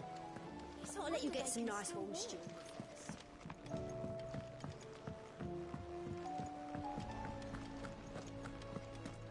You need anything, you just ask. We might not have your uncle's resources. Welcome to the Patron's Whisper. Your benefactors are a generous lot.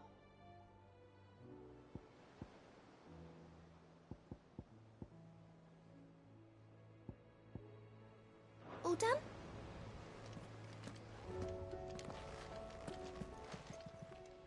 How may I help you today, Clive? All yours. Here you are. All yours. Here you are. All yours. Here you are. You earned this. All yours. You earned this. Here you are. You earned this. Here you are. All yours. All in good time, eh? All done?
The stew's awful.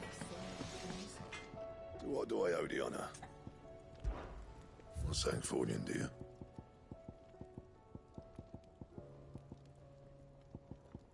Anything else?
still say it were a compliment. Say it all you like. It doesn't make it true.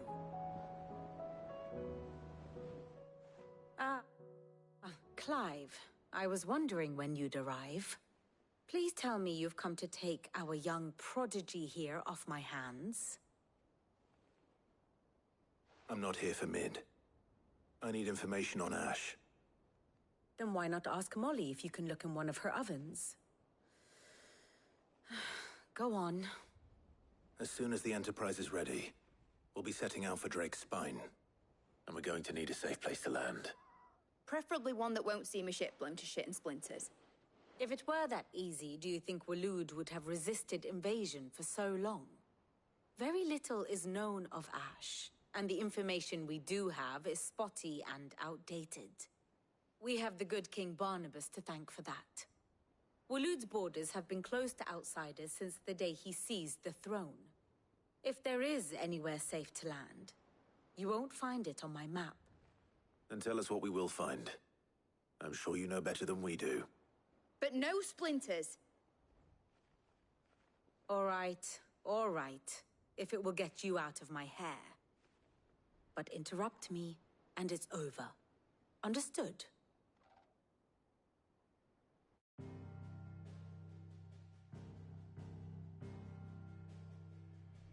Barnabas Tharm. The one they call the Last King. Understand him, and you will understand the kingdom of Waloed. Barnabas was only a boy when he arrived from beyond the southern seas, and barely a man before he united the ragged tribes of Ash. And having unleashed them upon the formidable Veldamark, he set his throne upon the ancient kingdom's ruins. The victory sent shockwaves around Valisthea. Tales of Odin's might spreading through every court, parlor, and drinking hole in the realm. Note that this was in the year 843, and that the king still sits upon his throne some 40 years later, quite untouched by time. Waloed's recent inaction left many wondering if Odin had lost his appetite for war. And yet here we are. The Einherjar was committed to the fray, a bold declaration of intent. Orcs swarm around Drake's Fang, and throngs of Akashic haunt Canvas streets. Though how precisely the havoc they wreak serves Waloed remains unclear. Regardless, if the order to attack truly came from King Barnabas, then one thing is certain. Waloed has achieved the impossible, and made bedfellows of beastmen and the ether-addled alike. All of which is a roundabout way of saying that you will be in unknown territory when you set foot on Ash. Much of the continent has already been lost to the Blight, and what few ports remain will be fiercely guarded. And that is to say naught of its natural defenses. Offshore currents will cast an ill-equipped ship out to sea one moment, and dash it against the rocks the next. But then the Enterprise is anything but ill-equipped, and Mid has made land there before.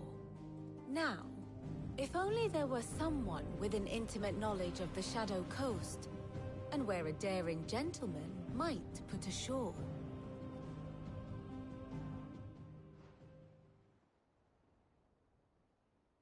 You see, Clive, you had the answer all along. Do you think you can get us back to that beach, Mid? Picked you up from it, didn't I? Not that it were easy. The currents were a right bastard. But then, if it wasn't hard, it wouldn't be worth doing, would it? Well said. Thank you, Lady Vivian. If a few morsels of common knowledge and a sprinkling of tavern talk are worthy of your thanks, I wonder what genuine intelligence might earn me. Probably more visits. Mid, I need everyone in the ale hall now. I'll fetch Joshua from the shelves. Aye, aye, Captain.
How do you split the sea, you reckon?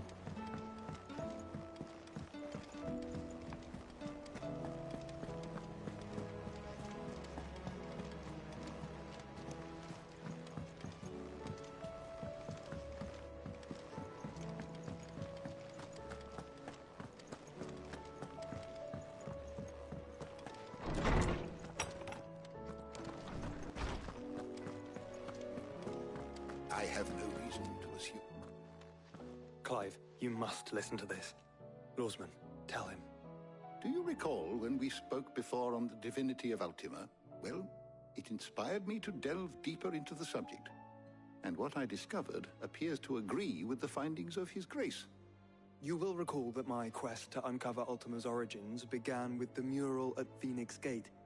But while I've always known it to be important, its secrets have heretofore eluded me. Now, however, I believe I know where to find the more complete example, one that will reveal all we seek. Master Clive, have you ever in your travels chanced to hear of the Circle of Malleus? I would think not, few have. But there was once a time when the faith flourished, the oldest known religion in the Twins, and though its popularity eventually waned on Storm, hints of its dogma remain embedded in more modern faiths such as the Crystalline Orthodox. Wait, you said it waned on Storm. What of Ash? Religious monuments are often torn down or repurposed when new faiths rise to prominence. But if no new faith arose, then perhaps the ancient temples might still stand. And so, you see now why I must accompany you to Waloed. It would appear the past still has much to teach us, though in this case, it would not have been possible without the musings of Moss. To think that you carried a copy of my old mentor's chronicles all along. I am relieved to discover it in good hands. I shall guard it with my life. Joshua, if you're finished here, join me in the ale hall. I need to speak to everyone before we leave. Right away.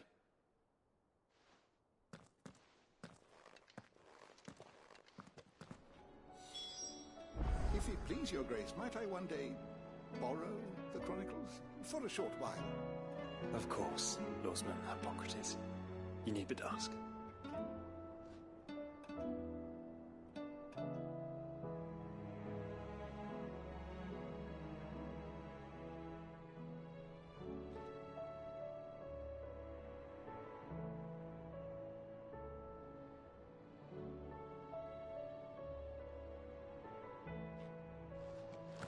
Mid said I could ride the Enterprise.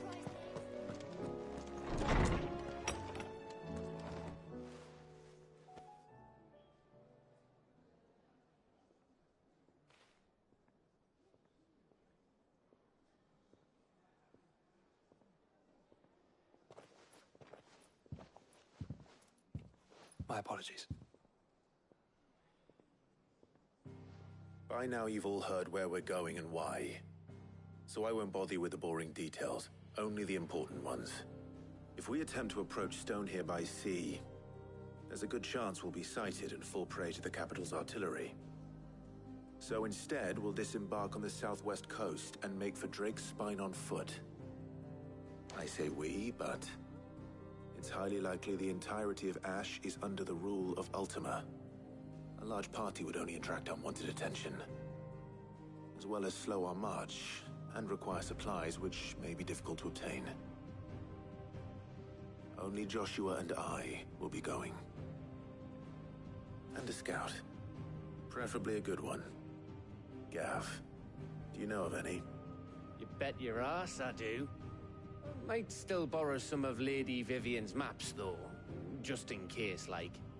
Once you've dropped us off at the Shadow Coast, you need to retreat into neutral waters, fly merchant colors, and stay inconspicuous. If you sense any danger at all, you leave us behind and return to Storm. Inconspicuous is my middle name. But like hell am I leaving anyone behind. The ship ain't going nowhere till your scurvy mugs are smiling on deck. Jill, the Enterprise will appear a tempting target for royalists and pirates alike. You're to stop anyone boarding. Don't worry. I'll keep the ship and her crew safe. You'll be needing passage home, after all. But... very well. If there are no questions, I'll see you all at the docks.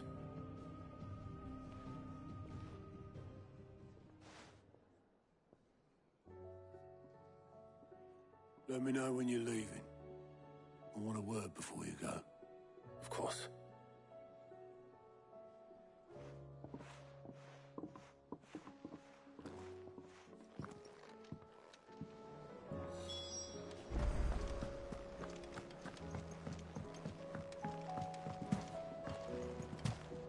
I am certain we will find what we seek in Ash, and learn the truth of Ultima's origins.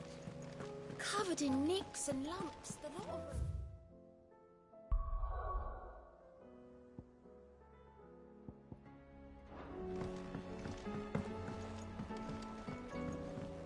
How do you split the sea?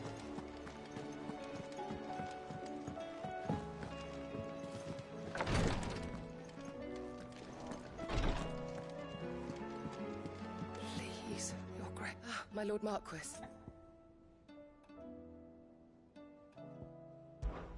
It was the greatest honor of my life.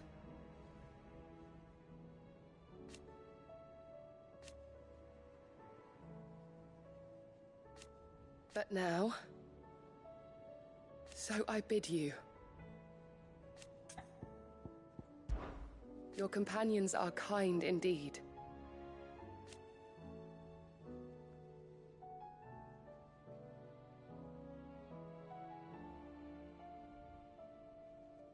I must admit,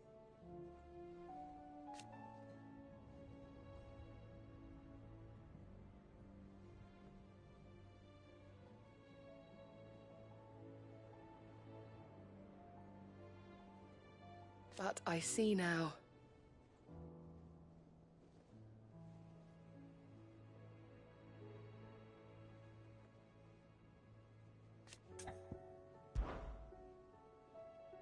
Yote, is anything the matter?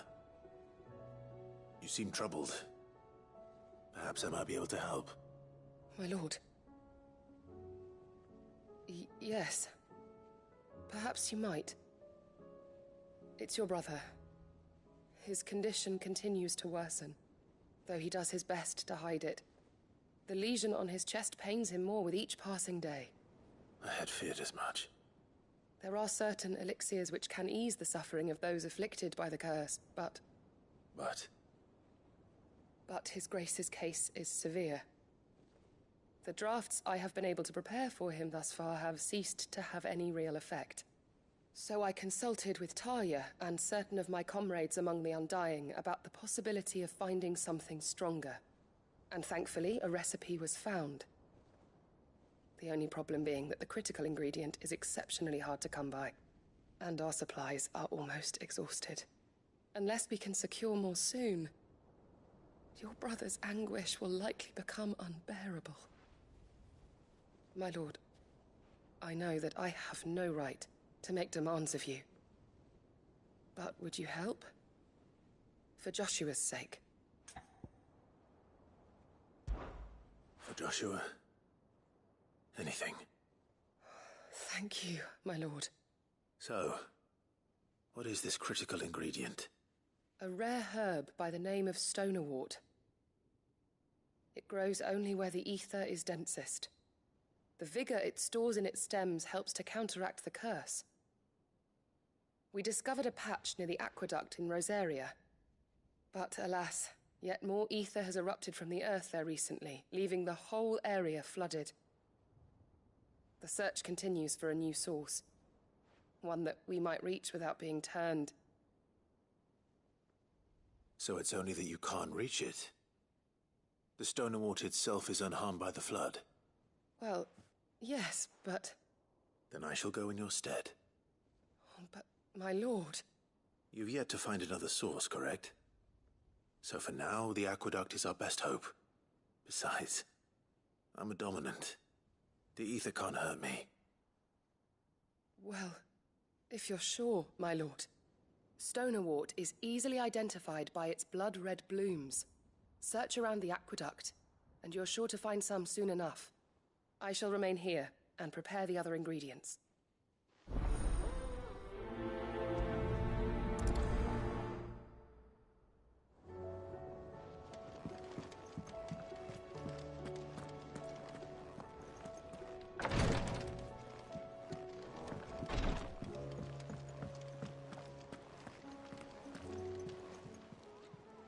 Welcome to the Patron's Whisper.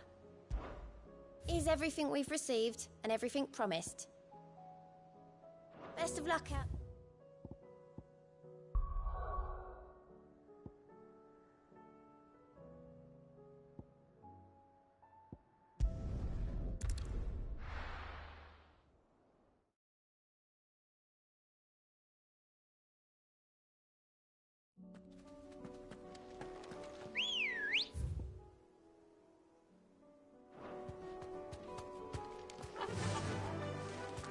Run like the wind.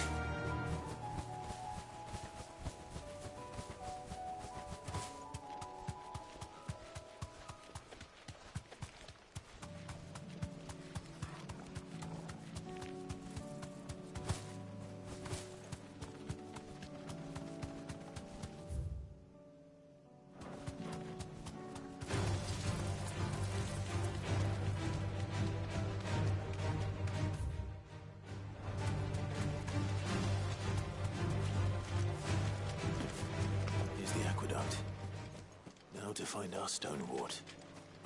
Yote mentioned blood-red petals.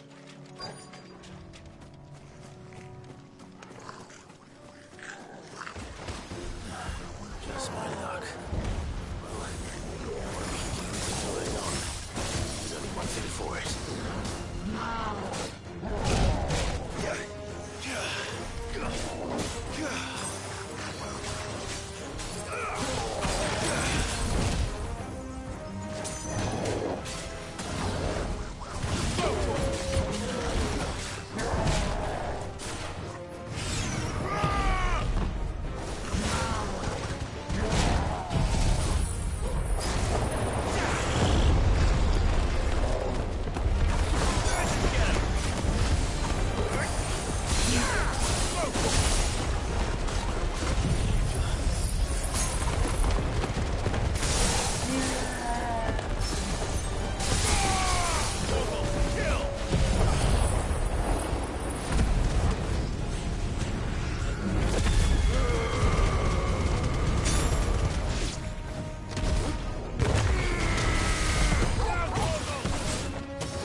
Better collect as much as I can before reinforcements arrive.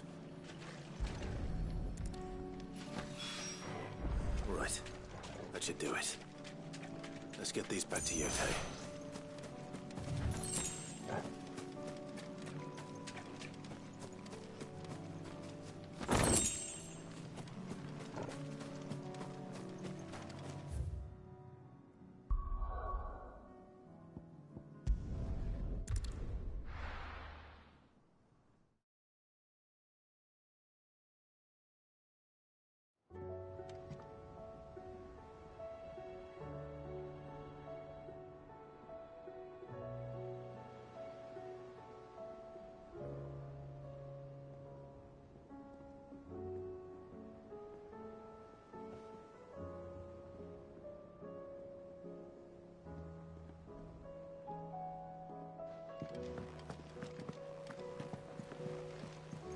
covered in nicks and lumps.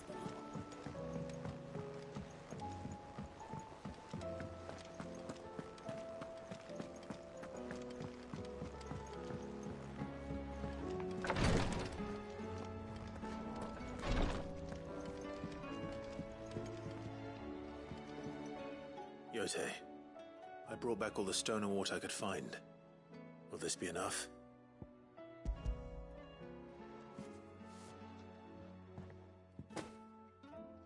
Yes, my lord. Thank you.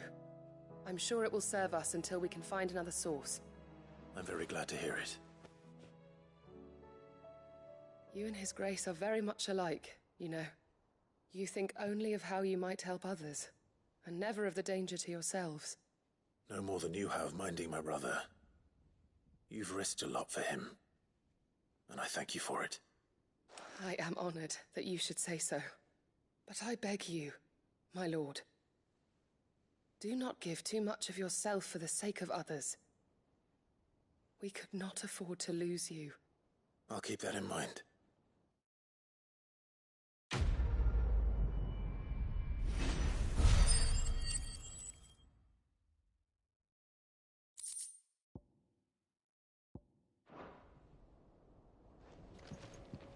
You and your brother really are alike, my lord. Though selflessness is a virtue, I beg you, please take more care of yourselves.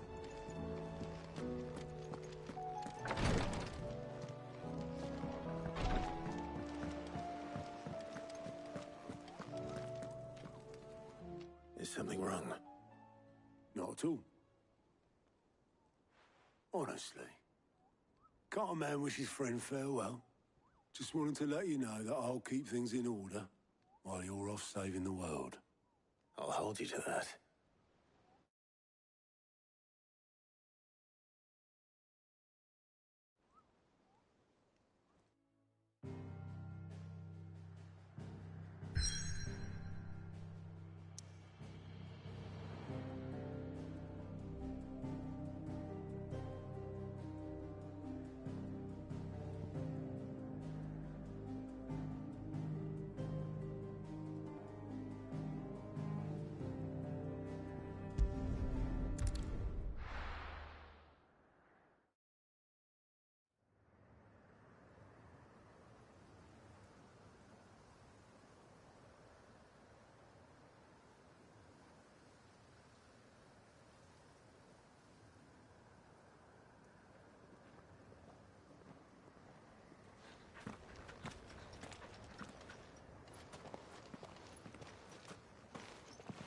Reckon it'll be a long walk to the capital if we follow the cliffs. I'll scout ahead, see if I can't find us an inland route.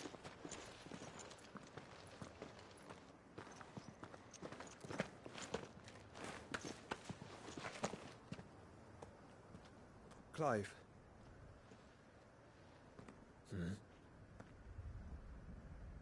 There's something I've been meaning to ask. You took her icon, didn't you? Yes, I did. She understood.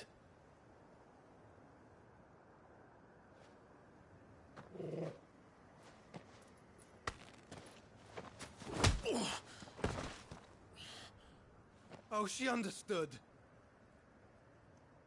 Understood that you decided to save the world all on your own, and that you'd die without her power.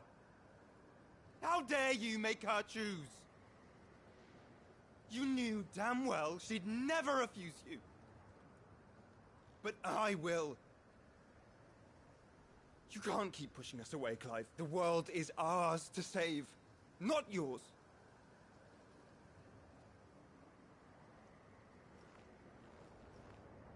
I used my gift because I thought it was the right thing to do.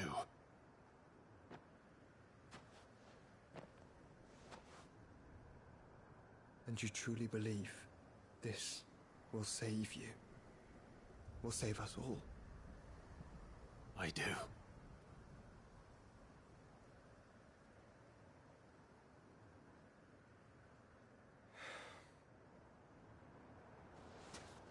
then so be it.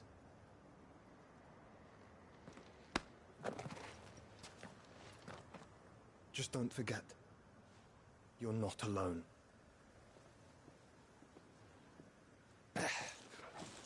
Think I found us a trail. Did I miss something?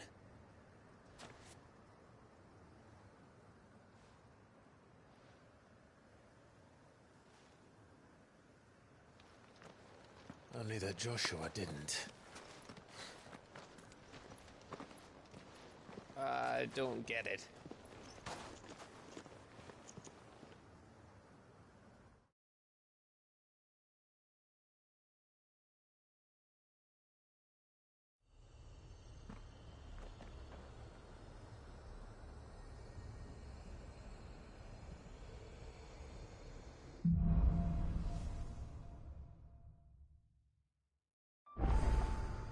Always wanted to visit Ash. We're in Waluda territory now. Don't expect a warm welcome. Oh, I don't know, Clive. That castle over there looks inviting enough.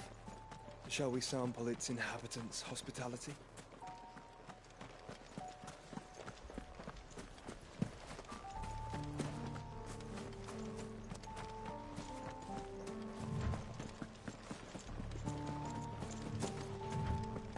Remember what I said about warm welcomes, Gav?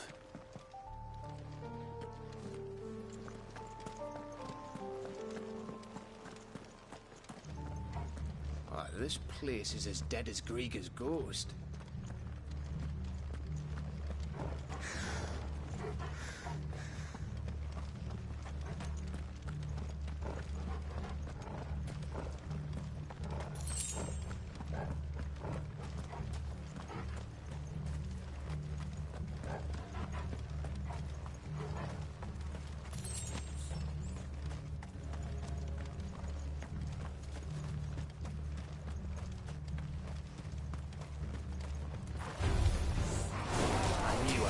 Something.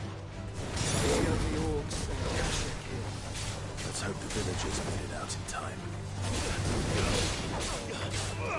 This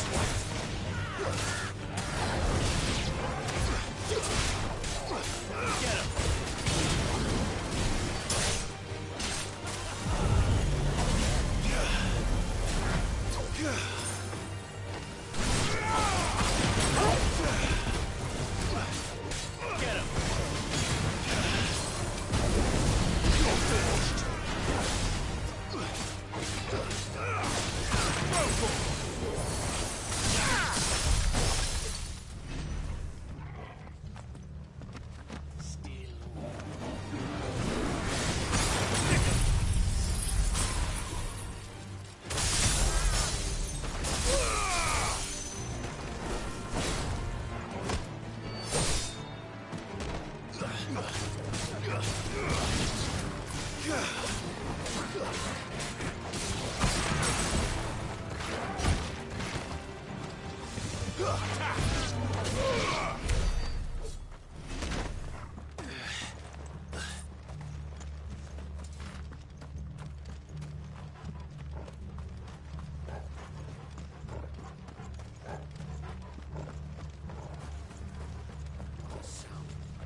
It's Camber all over again.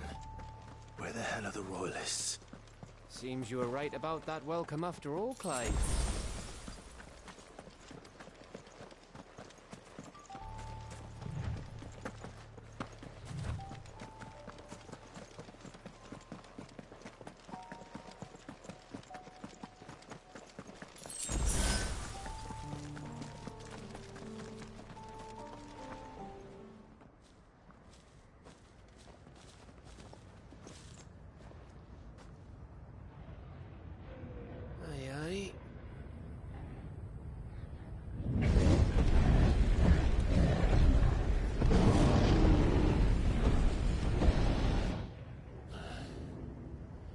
Is the whole of Ash fallen into Ultima's hands?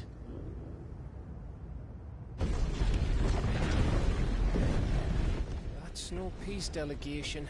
We should send a warning to the others. No. My uncle will have an eye on the coast. I trust he'll find a way to entertain any uninvited guests. Our mark is Drake's Spine, and there's a lot of road between us and it. We press on to Stonehere. Aye, you never know. It might not be a nest of slavering monsters.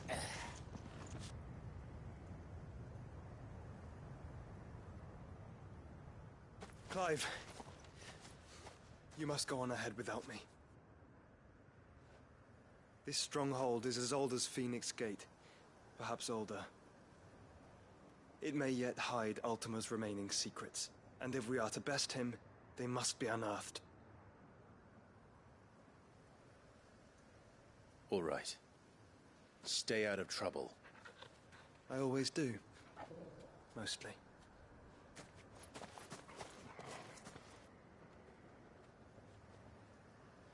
You sure about this? About leaving my brother on his own? Of course. Mostly.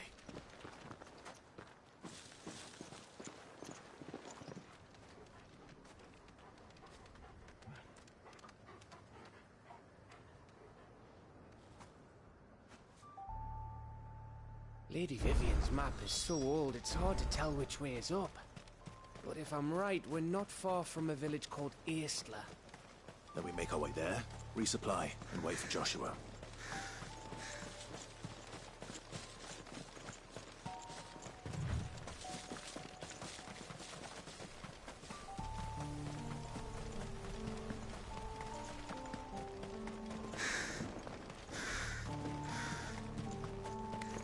This place reeks like a morble's arsehole. Though I'm guessing it's not the smell that will kill us.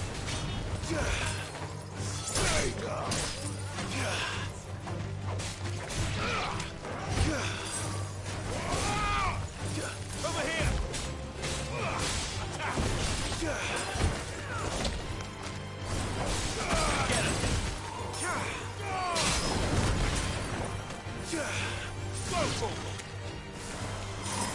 This one. Over here! Get him! He's up.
Oh, much breath.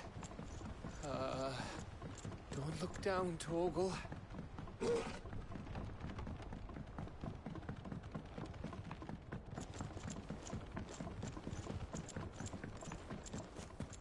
That must be Aistla.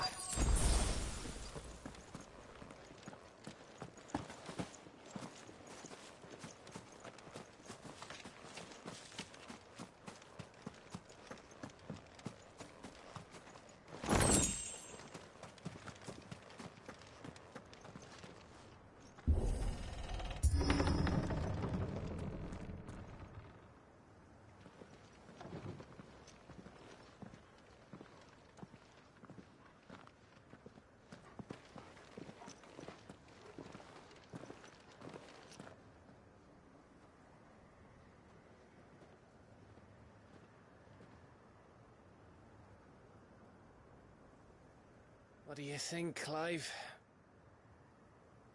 Then we're too late.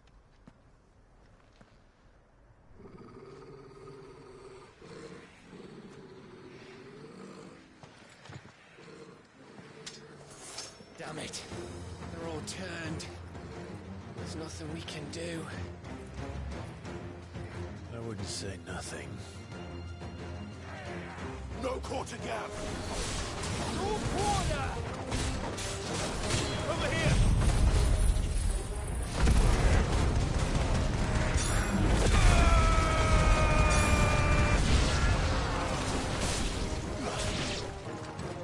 You think all the villages in Asher like this? Question for later, Gap.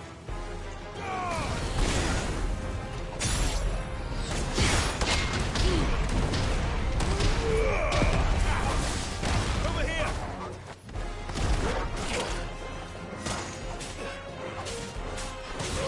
Go, Tor!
around, he isn't.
Finished.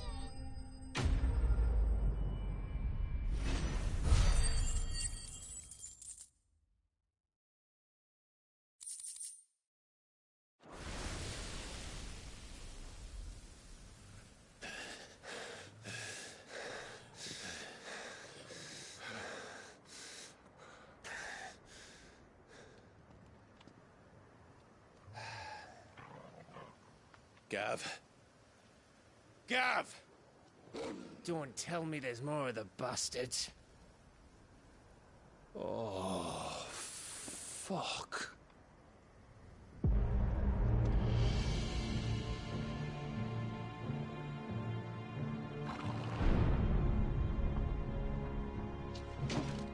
Have you come to watch, Odin? Bound for Stonehill. Good. My master awaits you in the capital, though I cannot allow you to attend him in your present state.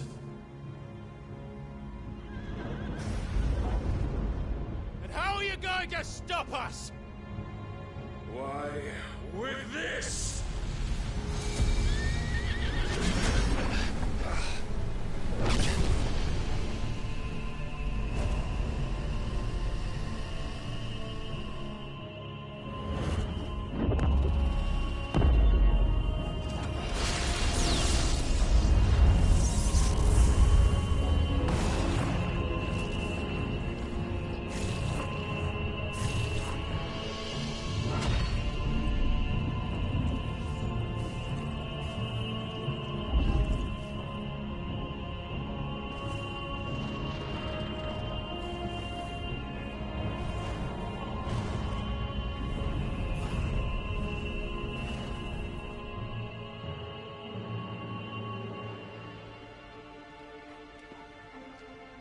What did you do?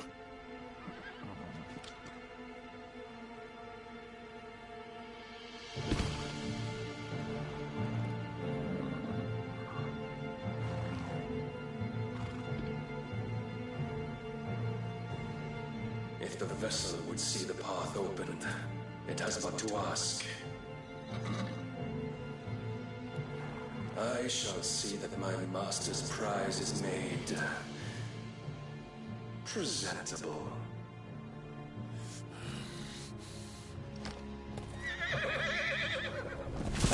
Shit! Go!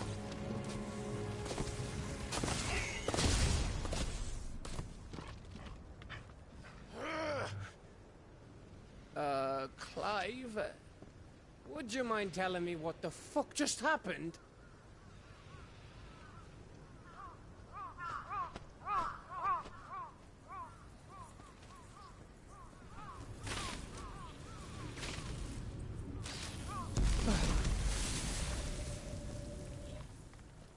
you've got to be.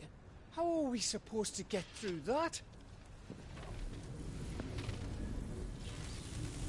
We seek an audience with the king. If His Majesty wants me to come and ask him, then that is exactly what I'll do.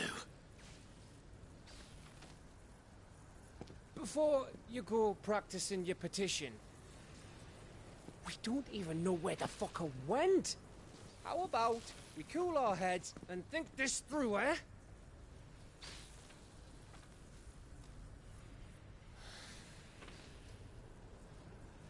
All right.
Maybe there's something here we can use.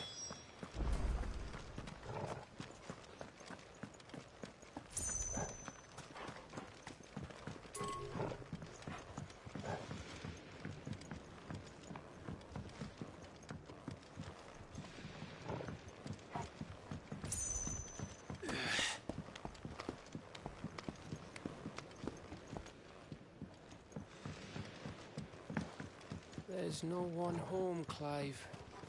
Then let's find somewhere to sit down and look at the map.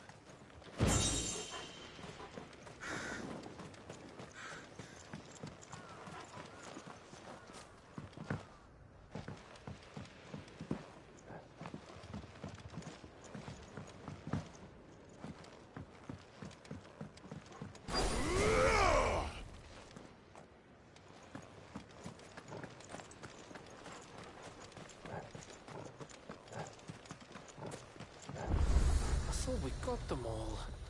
So did I.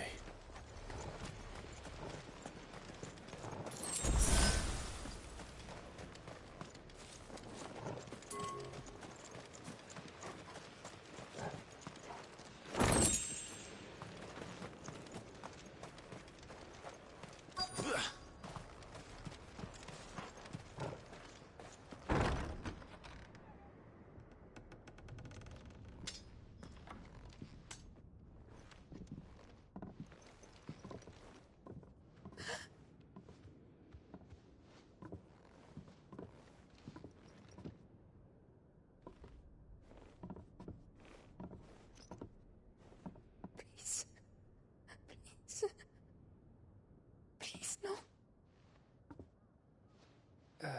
Miss. Whoa. Easy. Easy. We're not turned, all right?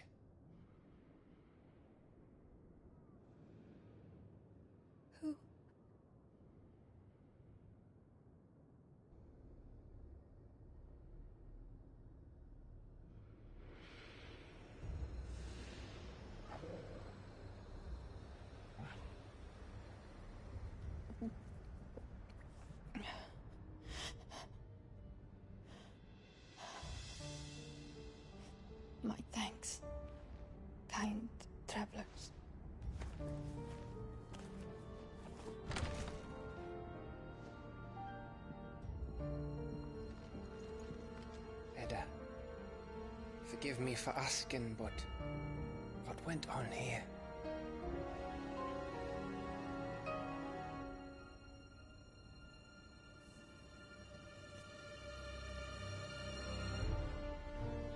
It all started when the skies changed. The elders said it was the Arche. One by one, people went mad. Minds taken by the ether. Till only I remained.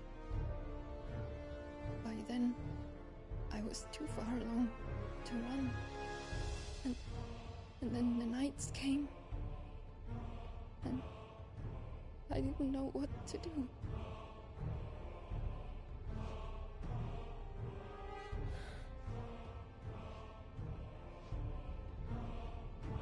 And this, Arche is...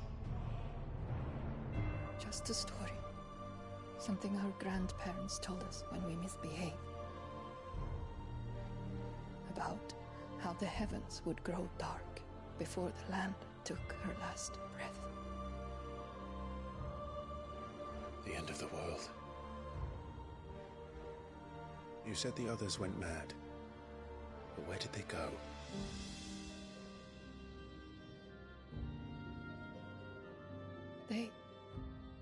They all left.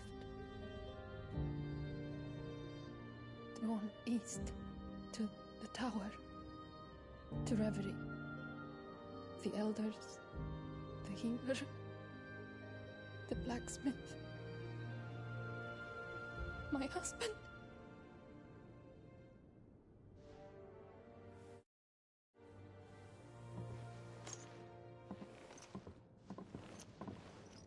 You thinking he did this? Of course. Who else could it be? You were in Canva. You saw what he did to the people. But then what about her? How come her nut hasn't cracked? The baby, perhaps? Could be protecting her from the ether. I can't think of any other explanation. You mean... it's a bearer? It won't matter what it is once Ultima's magic takes hold. Time's running out.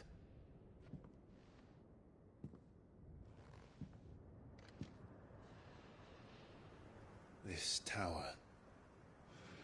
That's where we'll find the king.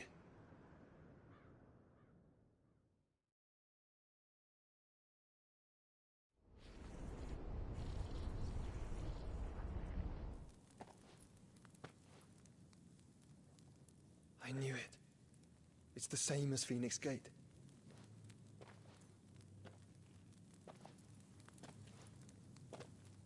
Which means at the end of these stairs should be...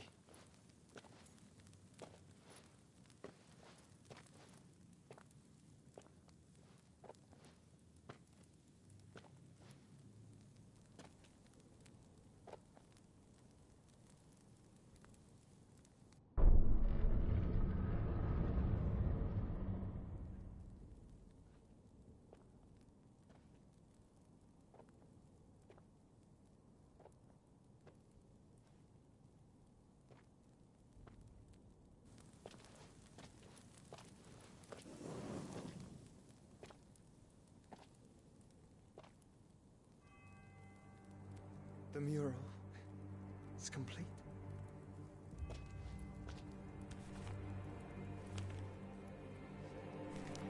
Ultima and his vessel, Ifrit. Garuda, Ramu, Shiva, Titan, Bahamut, Odin. Even Leviathan the Lost is here. But where is the Phoenix?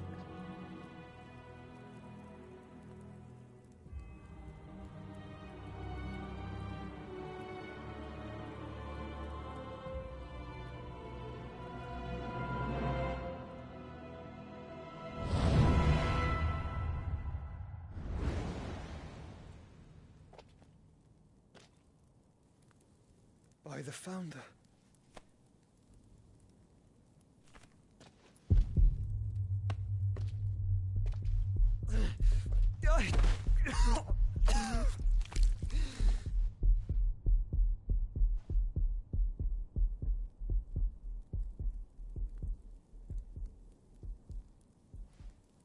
So that's what you want, isn't it, Ultima?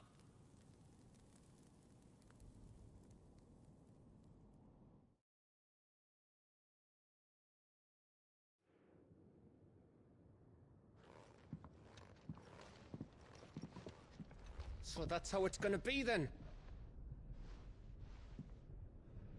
I'm not asking, Gav. I need you to stay with Edda. What? I must do this alone.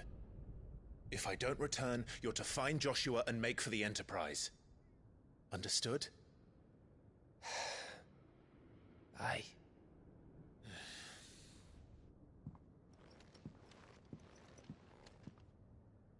Just don't you go dying on me. Sid's name suits your miserable mug better than mine.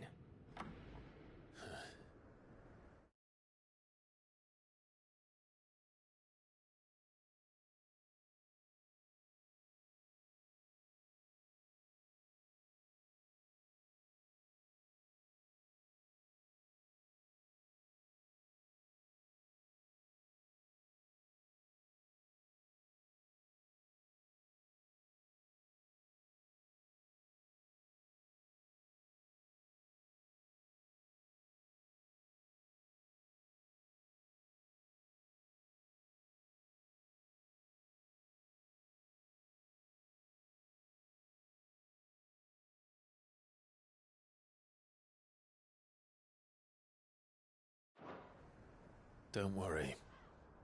I haven't finished with it yet.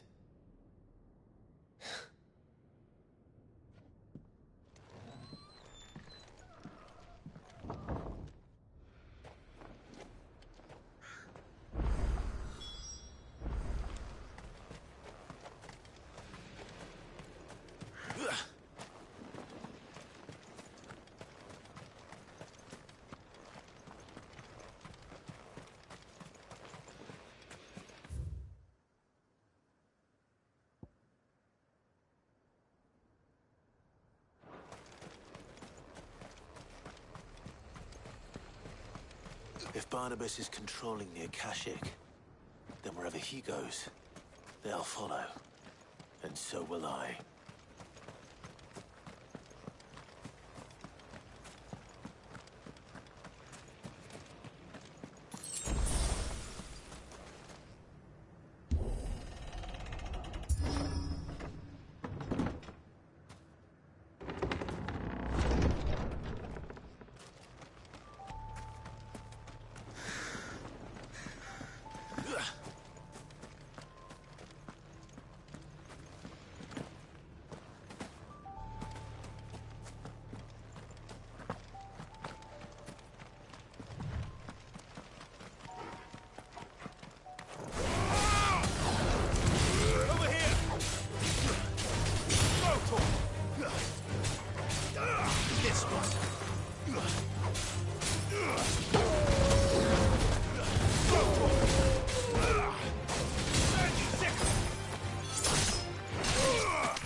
This is it, boy.